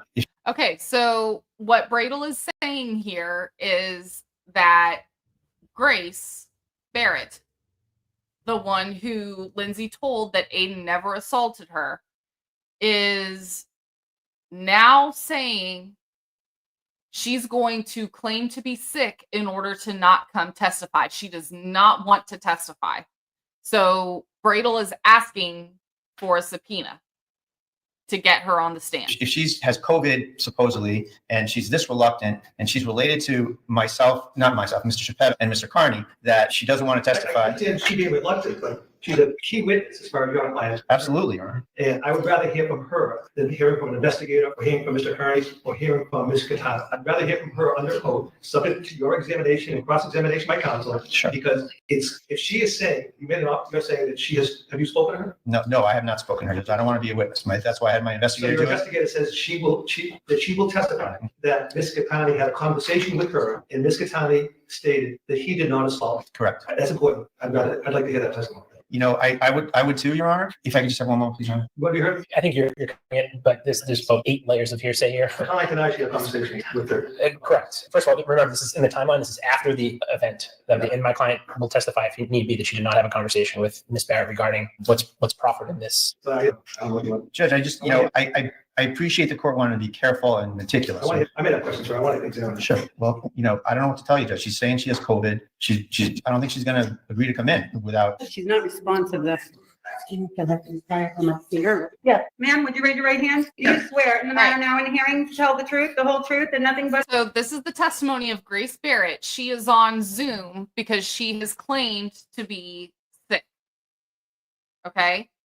She's saying she's sick so that she won't be called to come up on the stand. But, oh, Thank you, Brian, LTL Media, for your Cash App. It says, I'm glad you never gave up. Thank you so much, Brian, for your Cash App. I appreciate that. It's very, very thoughtful. Oh, how sweet. Let's see if I've got any Venmo. Oh, it's making me re-download Venmo. Okay. But thank you, Brian. I appreciate that. So anyway, this is the testimony of Grace Barrett. She used to, or maybe she still does, babysit for Lindsay Gaetani. Her cousin, Frankie, is the father of 2 of Lindsay's children. That is how they know each other. She told Tim Bradle's PI that Lindsay Gaetani specifically told her that Aiden never assaulted her. Now that the time is coming for her to testify about it, she is combative. She is trying to avoid getting on the stand. She called the court and said she was sick. So the court said, fine then, get on Zoom. Here's a link, bitch. For the truth, so help you God. Yes. All right, Mr. Bradle, if the counsel would like to talk to you, clerk's here to examine the witness. Yes, thank you very much. Counsel, you Mr. Pollock's gonna handle this witness. Is it okay in person? So, can you see her? I can see your name part. Barrett, good afternoon. Can you hear me? Yes, I can. Can you see me? No, but that's okay. All right, ma'am, my name is Tim Bradle. I'm the attorney for Aiden Carney, and I want to ask you some questions, okay? Yes. Are you feeling okay right now? Not really. I'm like, can't even sit up so much longer. Okay, well, we'll try to make it as brief as we can, okay? You have to answer for the tape recording so they can hear your responses, okay? Yep. All right. Identify her, please. State your name and spell your last name, please. Grace Barrett, Barr. And where do you live? Norwood, Mass. And I understand that you're a babysitter, that you're one of your occupations. No, I wouldn't say that. I only babysat. It's not an occupation. I did it for a friend and I've only done it maybe 3 times. Okay, and who did you do it for? Lindsay. Is that Miss Gaetani? Yes. And how do you know Miss Gaetani? Mr. She has children with my cousin, And who's your cousin? Keegan. For Francis Keegan. All right. How long have you known Miss Gaetani? Maybe not even a year. And what about Mr. Carney? Do you know Mr. Carney? Not at all. Well, are Exactly, Gail. Gail says Grace is afraid of LG. That's why she was backtracking. Yes. So LG actually, according to Grace, LG threatened her about testifying. So that's actual witness intimidation, if that is true. Oh yeah. The closed captions are great. I've noticed a couple times in there that when Tim Bradle refers to LG, it's Miss Good Time instead of Miss Gaetani. So the wrong captions are fantastic. do you follow his internet presence at all, Facebook or YouTube? Nope, nope. Okay. Have you, in the month of December, have you been on the phone with Mr. Carney? December? No, because I hardly even talked to them in December. I didn't hear anything. Could you direct a conversation with some person? Sure. Ms. Barrett, you spoke on the phone to Aiden Carney recently, didn't you? And maybe, I think he called me the morning of court. So you spoke to him the morning of court, meaning what, the 22nd of December? No, Or how about the No. 26th of December? the 26th. And you spoke with him on the 26th? I can't even remember it. Like, it wasn't anything sufficient or long, or I don't even know right now. Tell you the truth. Okay. Are you nervous? No, I'm sick as a dog, like really sick. So, I don't know what you're getting at. What do you want to get at? I know nothing about this. ma'am, on 12/27, you spoke with a gentleman named Mark Chappelle. Do you remember that? Our investigator, Mr. Chappelle? Mark Geppetto is March a Pet. Watch that again. Oh, that was great. No, I'm sick as a dog, like really sick. So, I don't know what you're getting at. What do you want to get at? I know nothing about this. ma'am, on 12/27, you spoke with a gentleman named Mark Chappelle. Do you remember that? Our investigator, Mr. Chappelle? Not really. I told him I knew nothing, basically. You talked to him first on 12/27? I told him I never knew nothing about the pregnancy. I knew nothing about their relationship. That I only know Lindsay because I am cousins with three of her children. That's it. Are you cousins with their father or the children? Yeah, well, they're my second cousins then, okay? You spoke I with, babysat three times for her. And it wasn't even to go out with Aiden, for her to get a rented car and a doctor's like nothing sufficient to have anything to do with her and Aiden. sure. Isn't it true that you've been babysitting in Oh the my house God. This is your witness, so don't leave the witness, please. This is, you're not cross-examining, it's your witness you want to call. after Mr. I really, like, I can't, I'm burning up right now. Yeah, I understand, it won't take that long. Randall, this is your witness, I think you should be prepared for the examination of this witness, let's go. Well, Judge, if she would come here under Well, Judge, sometimes witnesses that you call pull a Kelly Dever, okay? So this is the Kelly Dever of this hearing, for subpoena. No, she's under oath. She's in front of me right now. She can see me as a judge on the bench, okay? No way I can get there right now. I am so sick. Okay, next question, please. Ma'am, you spoke with Mr. Carney on Facebook Messenger, isn't that correct? Right around Christmas time. Not that I remember. No, I don't know. No, I have nothing to say about their relationship. I knew nothing about her pregnancy. I had nothing to do with them. That's it. And I told the detective that. Do not involve me. I have no information about that. You didn't Look want at Aiden's face. I mean, this is just so sad. He's like, oh my God, this was going to be a star witness to conflict what Lindsay has said. And this is how she's acting. to be involved, Judge. There was nothing to be involved I on. object to leaving the witness. You kept everything from me. Like I knew nothing about any of this. Next question, please. Why didn't you want to be involved, ma'am? Because I knew nothing. And there's nothing to say. Ma'am, isn't it true that on 12/27, Yes, you face spoke with Bradel Mr. Petta, is our a investigator? boss. About what? What are you talking about? The investigator kept trying to talk to me. And I said I did not want to be involved. I knew nothing. That's not what you told Mr. Geppetto, though, is it? This is your witness, Mr. Brady. Oh my God. You're trying to impeach your own witness. Sometimes you have to do that. It's your witness. It's not quiet. Ruth Ann, this is Grace Barrett. Her cousin is Frankie, who is the father of 2 or 3 of Lindsay's 4 kids. And she had told Bradel's PI that Lindsay specifically told her that Aiden never committed domestic battery on her. And that basically everything Lindsay is claiming in this hearing is a lie. And suddenly, out of the clear blue, when the time comes for her to testify, she claims to be sick. So they send her a Zoom link and she is extremely combative. She is acting just like Kelly Dever, definitely being hostile. So the expectation of Bradel is that she's going to at least give a statement that is consistent with what she told the PI, but she's not doing that. She is being very uncooperative. She literally starts here in a minute yelling at Bradel on the stand. I mean, it's ridiculous. There was nothing to be involved I on. object to leaving the witness. You kept everything from me. Like I knew nothing about any of this. Next question, please. Why didn't you want to be involved, ma'am? Because I knew nothing. And there's nothing to say. Ma'am, isn't it true that on 12/27, you spoke with Mr. Petta, our investigator? About what? What are you talking about? The investigator kept trying to talk to me. And I said I did not want to be involved. I knew nothing.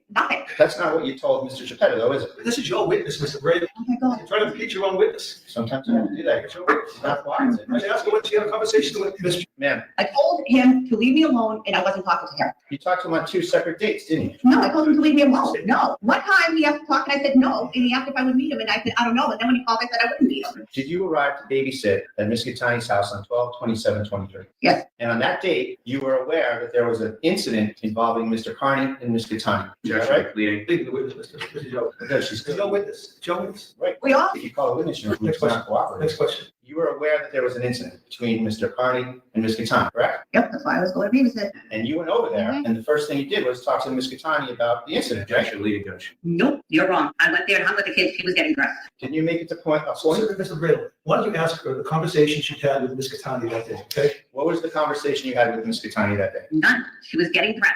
I told her not to tell me anything. I didn't want to know, not to tell me anything. I didn't want to know anything because I didn't want to get involved in this. I did say that to her. Was she trying to? To not tell me anything, I didn't want to get involved. What And prompted you to, I went and hung with the kids, only the kids. what prompted you to say that to Miss Gattani? Because I don't want to be involved. Basically, where I am now. Were you about to get involved? Oh my God. I know nothing. What do you want to ask? I know nothing. I think the, You know everything. what statements, if Oh my God.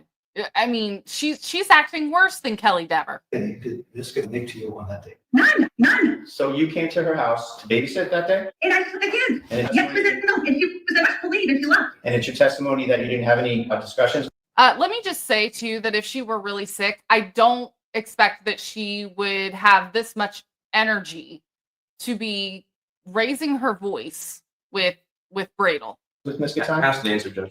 Nothing further. The cross. No, Judge, thank you. Thank you, Ms. Barrett. Madam Clerk. Any further? Defense calls Aiden. Objection, he's already testified. What's the purpose? Impeach the witness, Your Honor. This is your witness. You're gonna call your client to rebut a witness that you call, that you put under summons. Your Honor. I have to lay down, please. So you know that's not proper. Your Honor. This is your witness. Wait, You summoned she's still there. Like she's done and she's still on the line. Nothing further. the cross. No, Judge, Oh thank you. my God, I'm gonna back it up a Was little she more. trying to? Did not tell me anything. I didn't want to get involved. What And prompted you to ask- I went and hung with the kids, only the kids. What prompted you to say that to Ms. Gattani? Because I want to be involved. Basically, where I am now. Were you about to get involved? Oh my God, what does it? I know nothing. What do you want to ask? I know nothing. I think the- You know everything. What statements, if any, did this guy make to you on that day? None. So you came to her house to babysit that day? And I took the kids. And Yes, but if you was ever to leave and she left. And it's your testimony that you didn't have any discussions with Ms. Gattani? Ask the answer, Judge. Nothing further. The cross. No, Judge, thank you. Thank you, Ms. Barrett. Madam Clerk. Any further? Defense calls Aiden. Objection, he's already testified. What's the purpose? Impeach the witness, Your Honor. This is your witness. You're gonna call your client to rebut a witness that you call, that you put under summons. Your Honor. I have to lay down, please. So you know that's not proper. Your Honor, This is She's your still witness. there. You summoned her to be here today. She testified. Now you're gonna call someone else to impeach your own witness? to also offer substantive testimony about their conversations with Ms. You're actually lying. But Judge, that's at a trial. This is a hearing where the rules of evidence expressly do not apply. Well, we have- So you're treating it like a trial. Well, I have to, within the framework, it's a civil proceeding. You know, this has been going all day. Judge, we do things right. A witness comes to us with information. We send an investigator. To you. She can, you can. Oh my God. Thank you. We She's still here. It's a Oh civil my God. proceeding. You know, this has been going all day. Judge, we do things right. A witness comes to us with information. We send an I did not investigator. talk to you. She can, you can. All right, we're done here. Thank you. We send an investigator to Done take a here. statement from her. Witnesses are not my witness or the plaintiff's witness. Witnesses are witnesses. You call? Yes, Your Honor. Yes, but that doesn't mean that, people sometimes have to call witnesses that, you expect them to tell the truth and you expect them to proffer the evidence that they've already proffered to you. And if they don't, then you should be given some leeway to cross-examine them, which you didn't give me, which I respect your decision. So the next move Absolutely. for that has to be that I would offer under this type of a proceeding where the rules of evidence do not apply. And we do many of these hearings, all of us in this room in front of the bar, where the rules of evidence don't apply. Witness to test, anyone you would have called, anything that happened on. Now, let me just say for the record before we continue that Grace and Aiden are on good terms now. According to Grace, Lindsay went to her and threatened her before this hearing. And no, Dakota girl, she couldn't have pled the fifth because there was no incriminating part on her end. I mean, Adam, correct me if I'm wrong on that, but as far as I'm aware, she doesn't have any kind of. I don't think the Fifth Amendment would have applied in this scenario, but according to Grace, she was threatened by Lindsay. So Aiden and Grace are on good terms. He says that they're friendly, and that he doesn't hold anything against her because, and it's civil. Thank you for the reminder, Karma. I appreciate that. Yeah, it's also a civil proceeding. So, that being said, it just doesn't apply in this scenario. So she was subpoenaed and Lindsay threatened her. So that's actual witness intimidation, but that's the reason she was combative.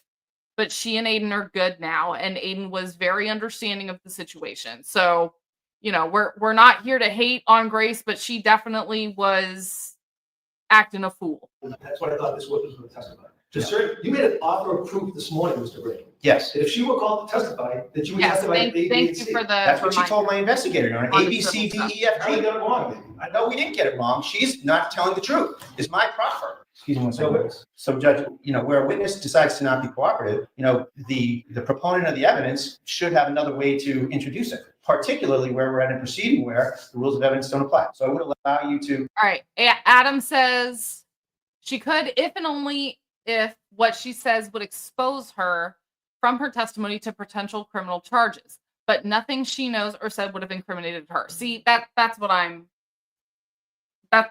saying. She didn't have any risk of exposure to criminal charges from that testimony. So the Fifth Amendment doesn't really apply in this scenario. I'm not sure, Dakota Girl, what you're confused about. If you could help me on that, so I can help bring you up to speed. Adam says, I've impeached my own witnesses before. The fact that this guy is so pissed Tim is impeaching his own witnesses is hysterical. I mean, yeah, look at the Karen Reed case. Look what Jackson had to do with Kelly Dever. So it happens.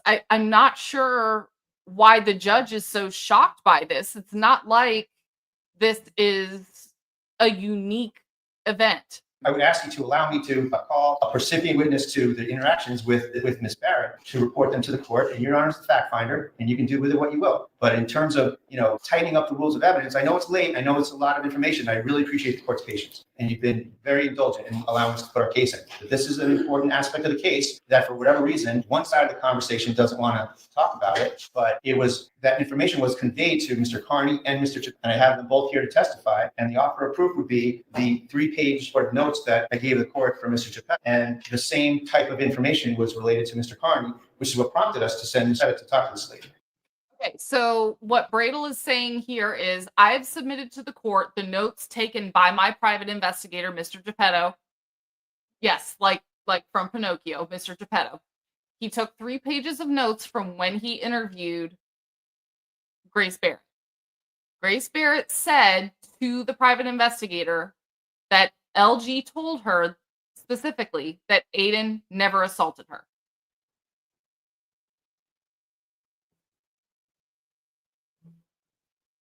So, she's not my witness. She is who she is. She's related to the plaintiff, and she has her own reasons for changing her mind or not cooperating. We don't know. Excuse me one second. Thank you, Judge. Judge, counsel is incorrect. The rules of evidence do apply to lapse in these proceedings, first of all. Second of all, this was his witness. She testified. She didn't say what he wanted to say. He doesn't have an unlimited ability to recall witnesses and call different witnesses to say what he wants them to say. And so I'd say, Your Honor, respectfully, the time has passed. He's offered the evidence that he wanted to offer. It didn't work out as he had predicted, and that happens sometimes. And so I ask that you don't allow Mr. Carney to testify. And Judge, we have evidence. If you have a statement that she gave to your investigator, I'll take that. I'm not gonna, that's it. I mean, if you have a statement that she prepared, that he prepared, that she signed, I'll take that. There's no signed statement, Your Honor. She didn't want to cooperate. She didn't want to give a statement. But then she would talk to my investigator, and my investigator wrote what she told me, and he signed that report. It's a statement of the objection.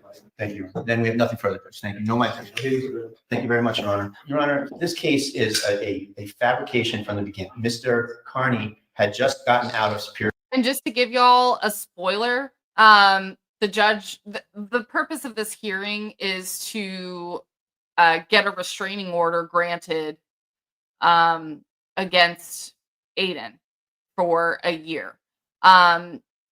They did have another hearing in an attempt to extend the restraining order by another year, and that was denied. So Aiden no longer has a restraining order against him in regards to Lindsay, because if you remember later, this restraining order was used against Aiden at Karen Reed hearings, but in this exact hearing, the judge grants the restraining order, which I think was complete nonsense. I mean, it's very clear to me that there was not a real threat.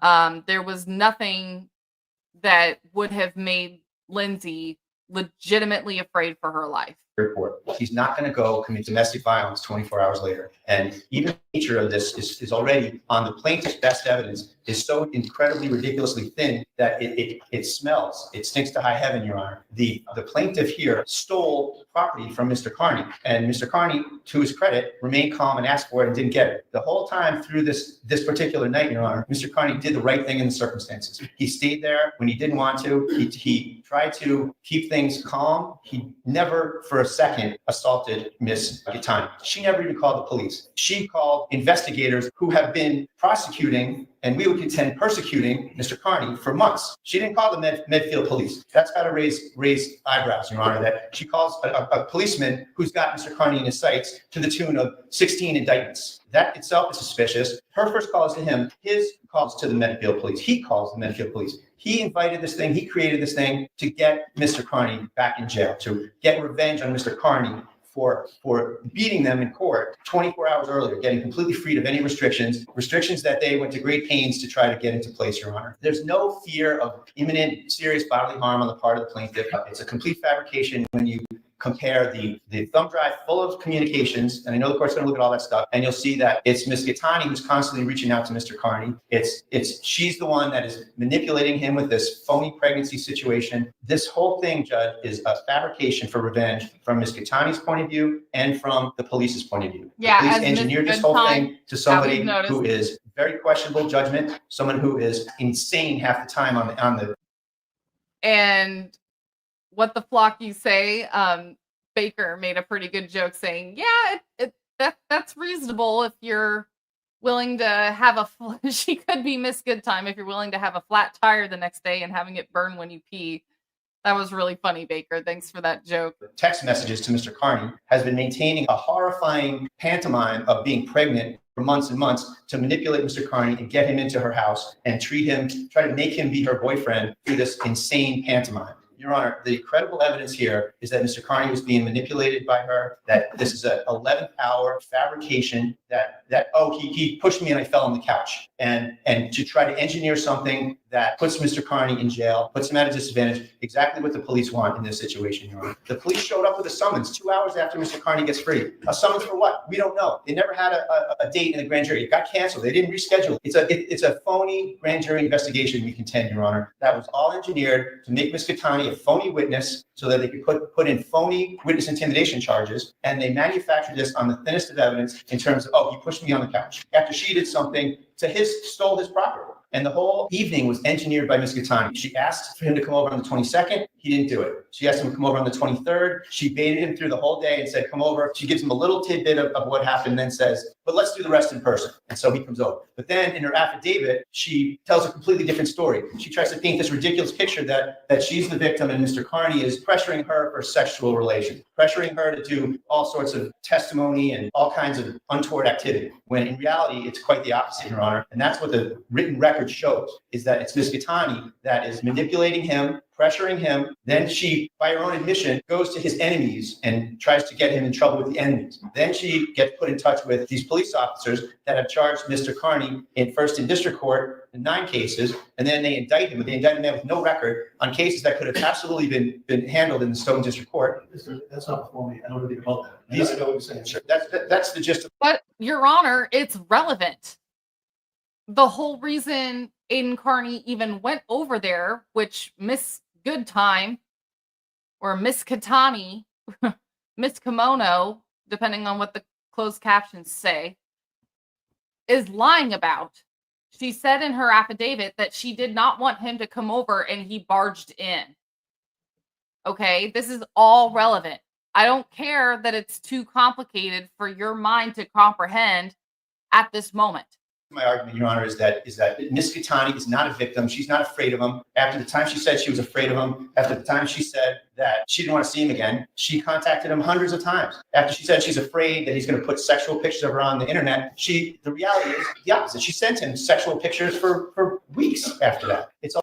Yeah. So she was claiming that she was afraid he was going to release floozy-woozy photos and then proceeds to continue sending floozy-woozy photos. All false. The whole affidavit is blown up by the Facebook and text record and the testimony of Mr. Carney. Mr. Carney was forthcoming with everything that happened here. He repeated details that he's not proud of, but he told the truth and the whole truth about everything that happened here with their interactions. And I'm sorry, but I'm not going to send floozy-woozy photos to someone who I'm already afraid is going to release said photos. That's just That's not something a reasonable individual would do.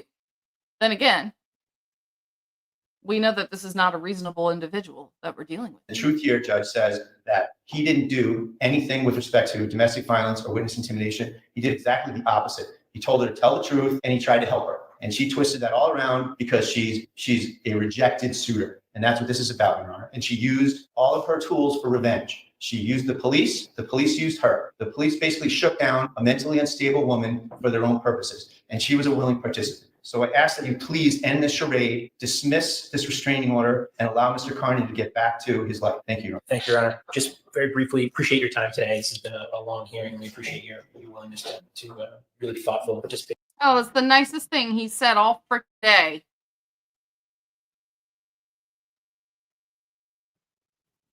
Nicest thing he said all day. Let's see if he can go through this whole closing argument without putting his hand in his pants or adjusting his belt. Today. On the last comment, that's kind of, I've been lucky enough to represent a lot of women in domestic violence, and that's the classic victim shaming language you hear, that she shared the sexual explicit images in a relationship. So she opened the door for them to be posted or threatened against her to be posted online. That argument makes absolutely no sense, and I know the court picked up on that. But real quickly, there was a lot of distraction. If you guys hear any snorting, it's my bulldog.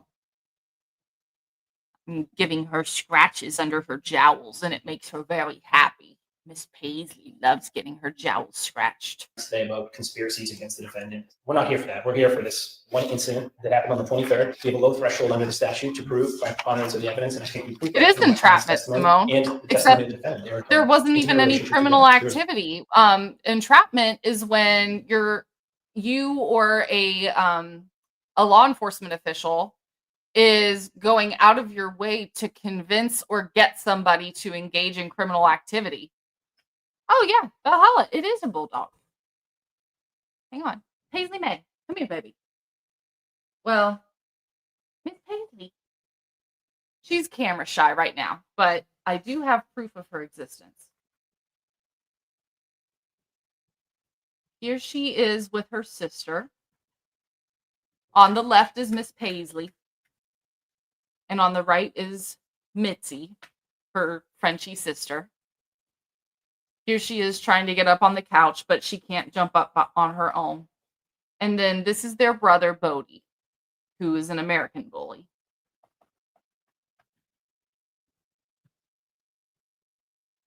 Yes, I have all three. I have an American bully, I have a Frenchie, and I have an English. So it is the full, Valhalla says you've got the trifecta. Yes, it is the full Bulldog World Alliance. And they honestly could have their own YouTube show. They are just so funny together. But yeah, that's my dogs. Now you know. Now you know the pack. Violence that occurred on the 23rd, and he grabbed her and pushed her, as well as the threats that he made against her with the sexually explicit images. There was no other violence. Threats that he made through, images of personal information regarding her children. And then the client, she testified that she remains in imminent fear, and part of that is because of who she knows the defendant to be, especially after the incident of violence. Tell you what, if we can get 3 new members today, I'll go get Mitzi, the Frenchie. Adam's very excited that I have a Frenchie, so.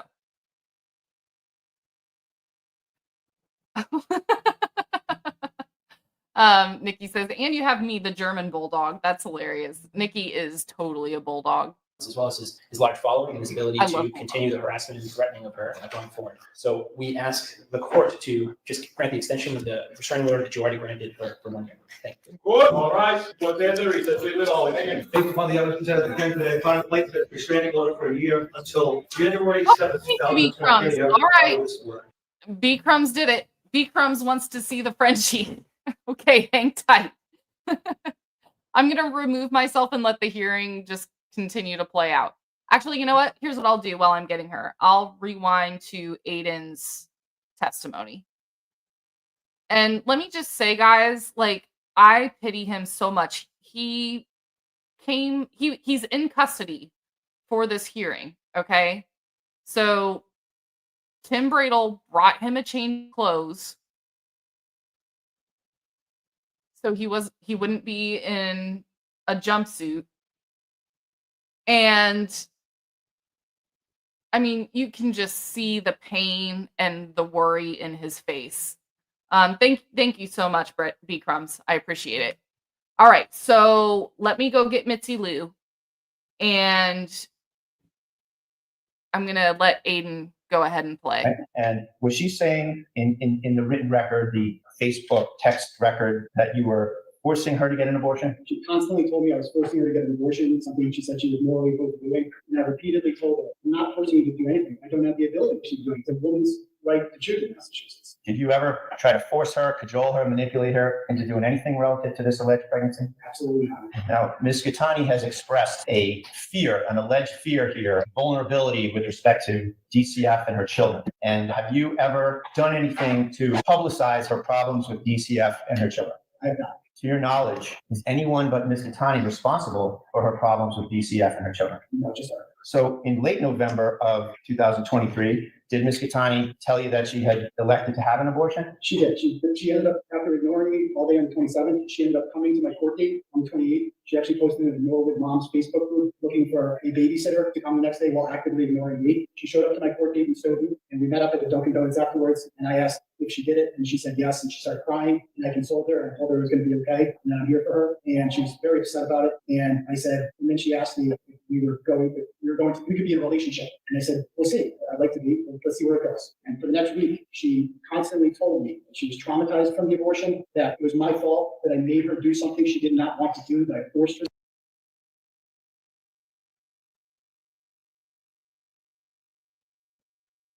Okay.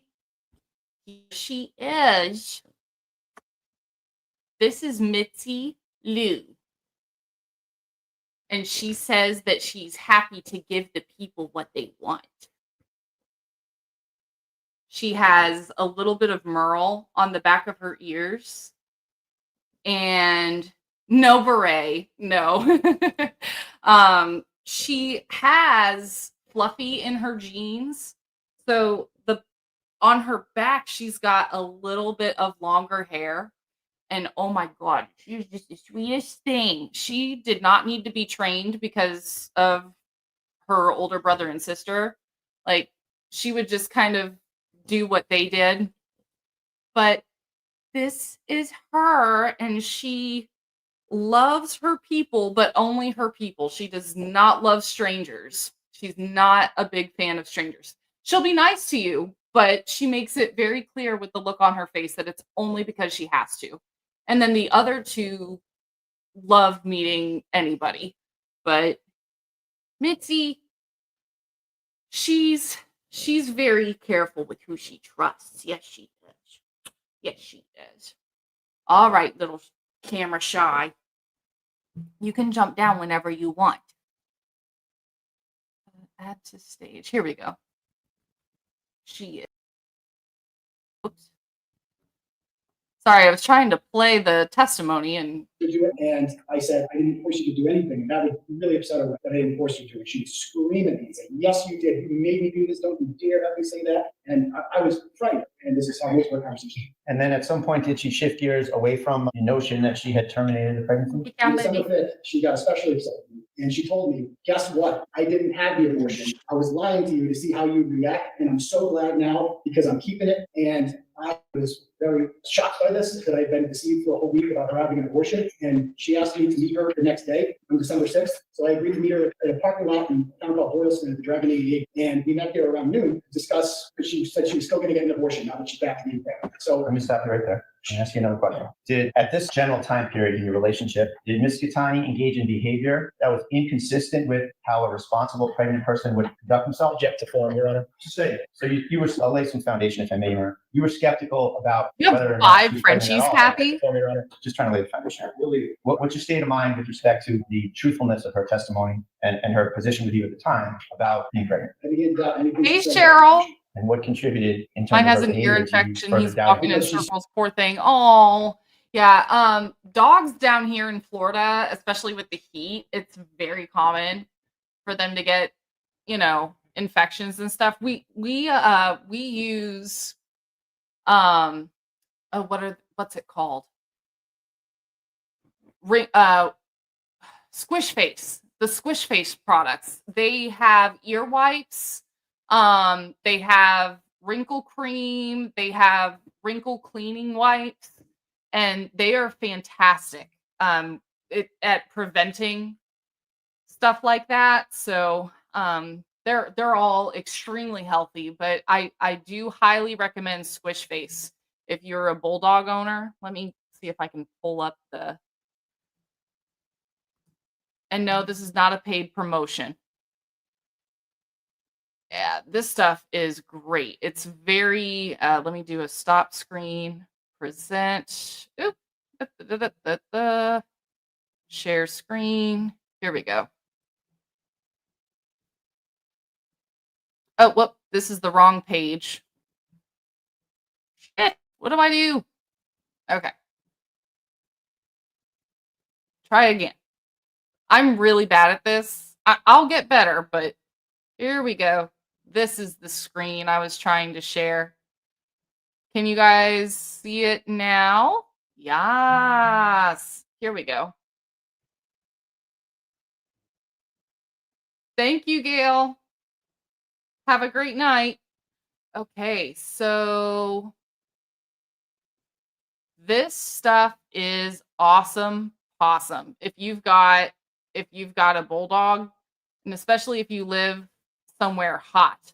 So I use the ear wipes, I use the wrinkle wipes, and I use the wrinkle paste for all three of them, and it works wonders.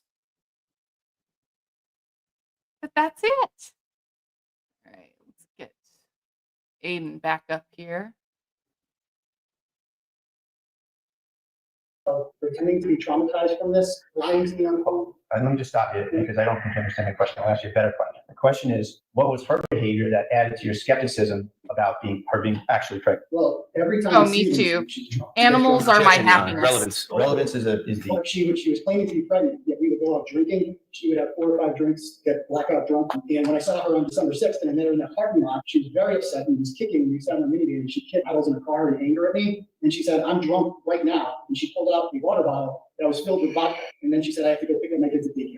So were you trying to break up with her? No, so I did cross-examine. I was trying to. I said, "Why would you want to be in a relationship with me? This is clearly I accept you." And that just made her more angry. The more I tried to leave her, the more angry she got. Did you use the word toxic? Yes. Now, moving up to December 7th, did she re-engage with you relative to this pregnancy and another issue with this alleged pregnancy? Look how much younger Aiden looks in this. She needed to ride home again. You mentioned that earlier. This is the second time. Okay, this is another time. Sorry, go ahead. So the first time was November 27th, and that didn't happen. And then she said she was going to do it on December 8th. And needed to ride home, and she asked me to sleep over that night because just to comfort her, and I agreed to do that. Did you do that? So she changed her mind on December 8th. She said, "I'm not going to go to the clinic. I'm going to take the abortion pill." And apparently how that works is she said she took 1 pill in the morning in front of the doctor. That's what she said. And that she had to take the other 4 at night. And she said that the first one terminates the pregnancy, the 4th one extracts the fetus. And so she said, "It's painful, and I need you here with me in case I'm in pain and need to go to the hospital." So I agreed to sleep over her house on December 8th. At this point, what's your state of mind about whether this is fantasy or whether it's true? Honestly, I was leaning towards she's not pregnant. I was asking other women about this, what do you think of this, asking their opinion, and they all consistent with the movie. In the course of her trying to get you to stay there, did a verbal dispute arise between the two of you about whether you were going to stay there with her or whether you were going to go work? The whole purpose of me being there, she was going to take the 4 abortion pills that night. We woke up at 5:30 the next morning and she said, "I forgot to take the pills." And I said, "Well, it's 5:30. You can take them now if you want." And she said, "No." She started screaming at me. She pretended to flush the pills down the toilet. And she started just berating me, like she always does, telling me I'm a scumbag, and said that we have to come back tonight. This is now sad. She said, "You have to come back tonight." What was your answer to that? I said, "I can't come back tonight. I have my show." What do you mean? 100% Scott. So Lindsay knows that I do a live show. It's my job. Is that on Facebook? On YouTube, every Tuesday and Saturday night. And that's how did she react when you told her that you had to do that? She became enraged, furious. She texted me close to 100 times in the next few hours, including during the show, in which she sent threatening messages. She called me before the show started, and she said that she was going to drop that fetal alcohol baby off at your house. Oh my God. She then told me that she was going, that if, because I was ending her and not coming over, that she said, "If you think 9 felonies are bad, wait till you see what's coming next." And apparently that is this. At some point, did you become aware that she was communicating with members of the Albert and the Cave families, people that were adverse to your investigation into the I did. And give the court a brief nutshell about that. A woman named Kate Peter, who was a woman who was so obsessed with me and just focuses her life on me. She began to put tweets out about very sensitive personal information that I had only told her. And one particular thing involved my 8-year-old daughter.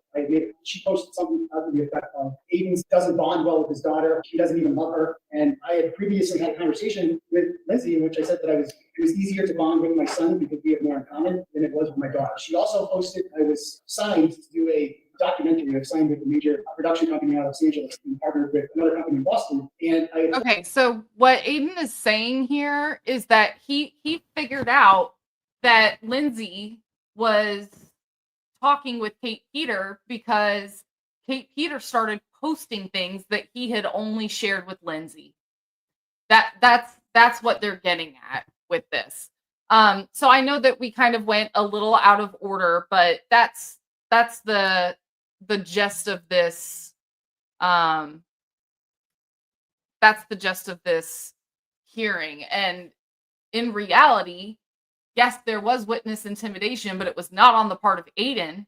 It was on the part of Lindsay. So guys, I need to go. I need to start getting dinner ready, and I've been streaming for like 5 hours. This stream's only been about 3.5 hours, but I also was on with Mazza Media prior to this, so I need to go ahead and get going. But I very much appreciate everybody who joined today. Thank you for watching Broken Baker with me, and thank you to Broken Baker for being part of this today. If you haven't already, please go to the link that's pinned at the top of the chat to donate to Aiden Carney's defense. And I'm going to go ahead and do my little outro video. But I hope you guys have a great night. Oh, I think I deleted the outro video. Oh, well, I guess there won't be an outro video. But I hope y'all have a fantastic night. And stay tuned to see what is coming next. Y'all take care. Have a great rest of your day.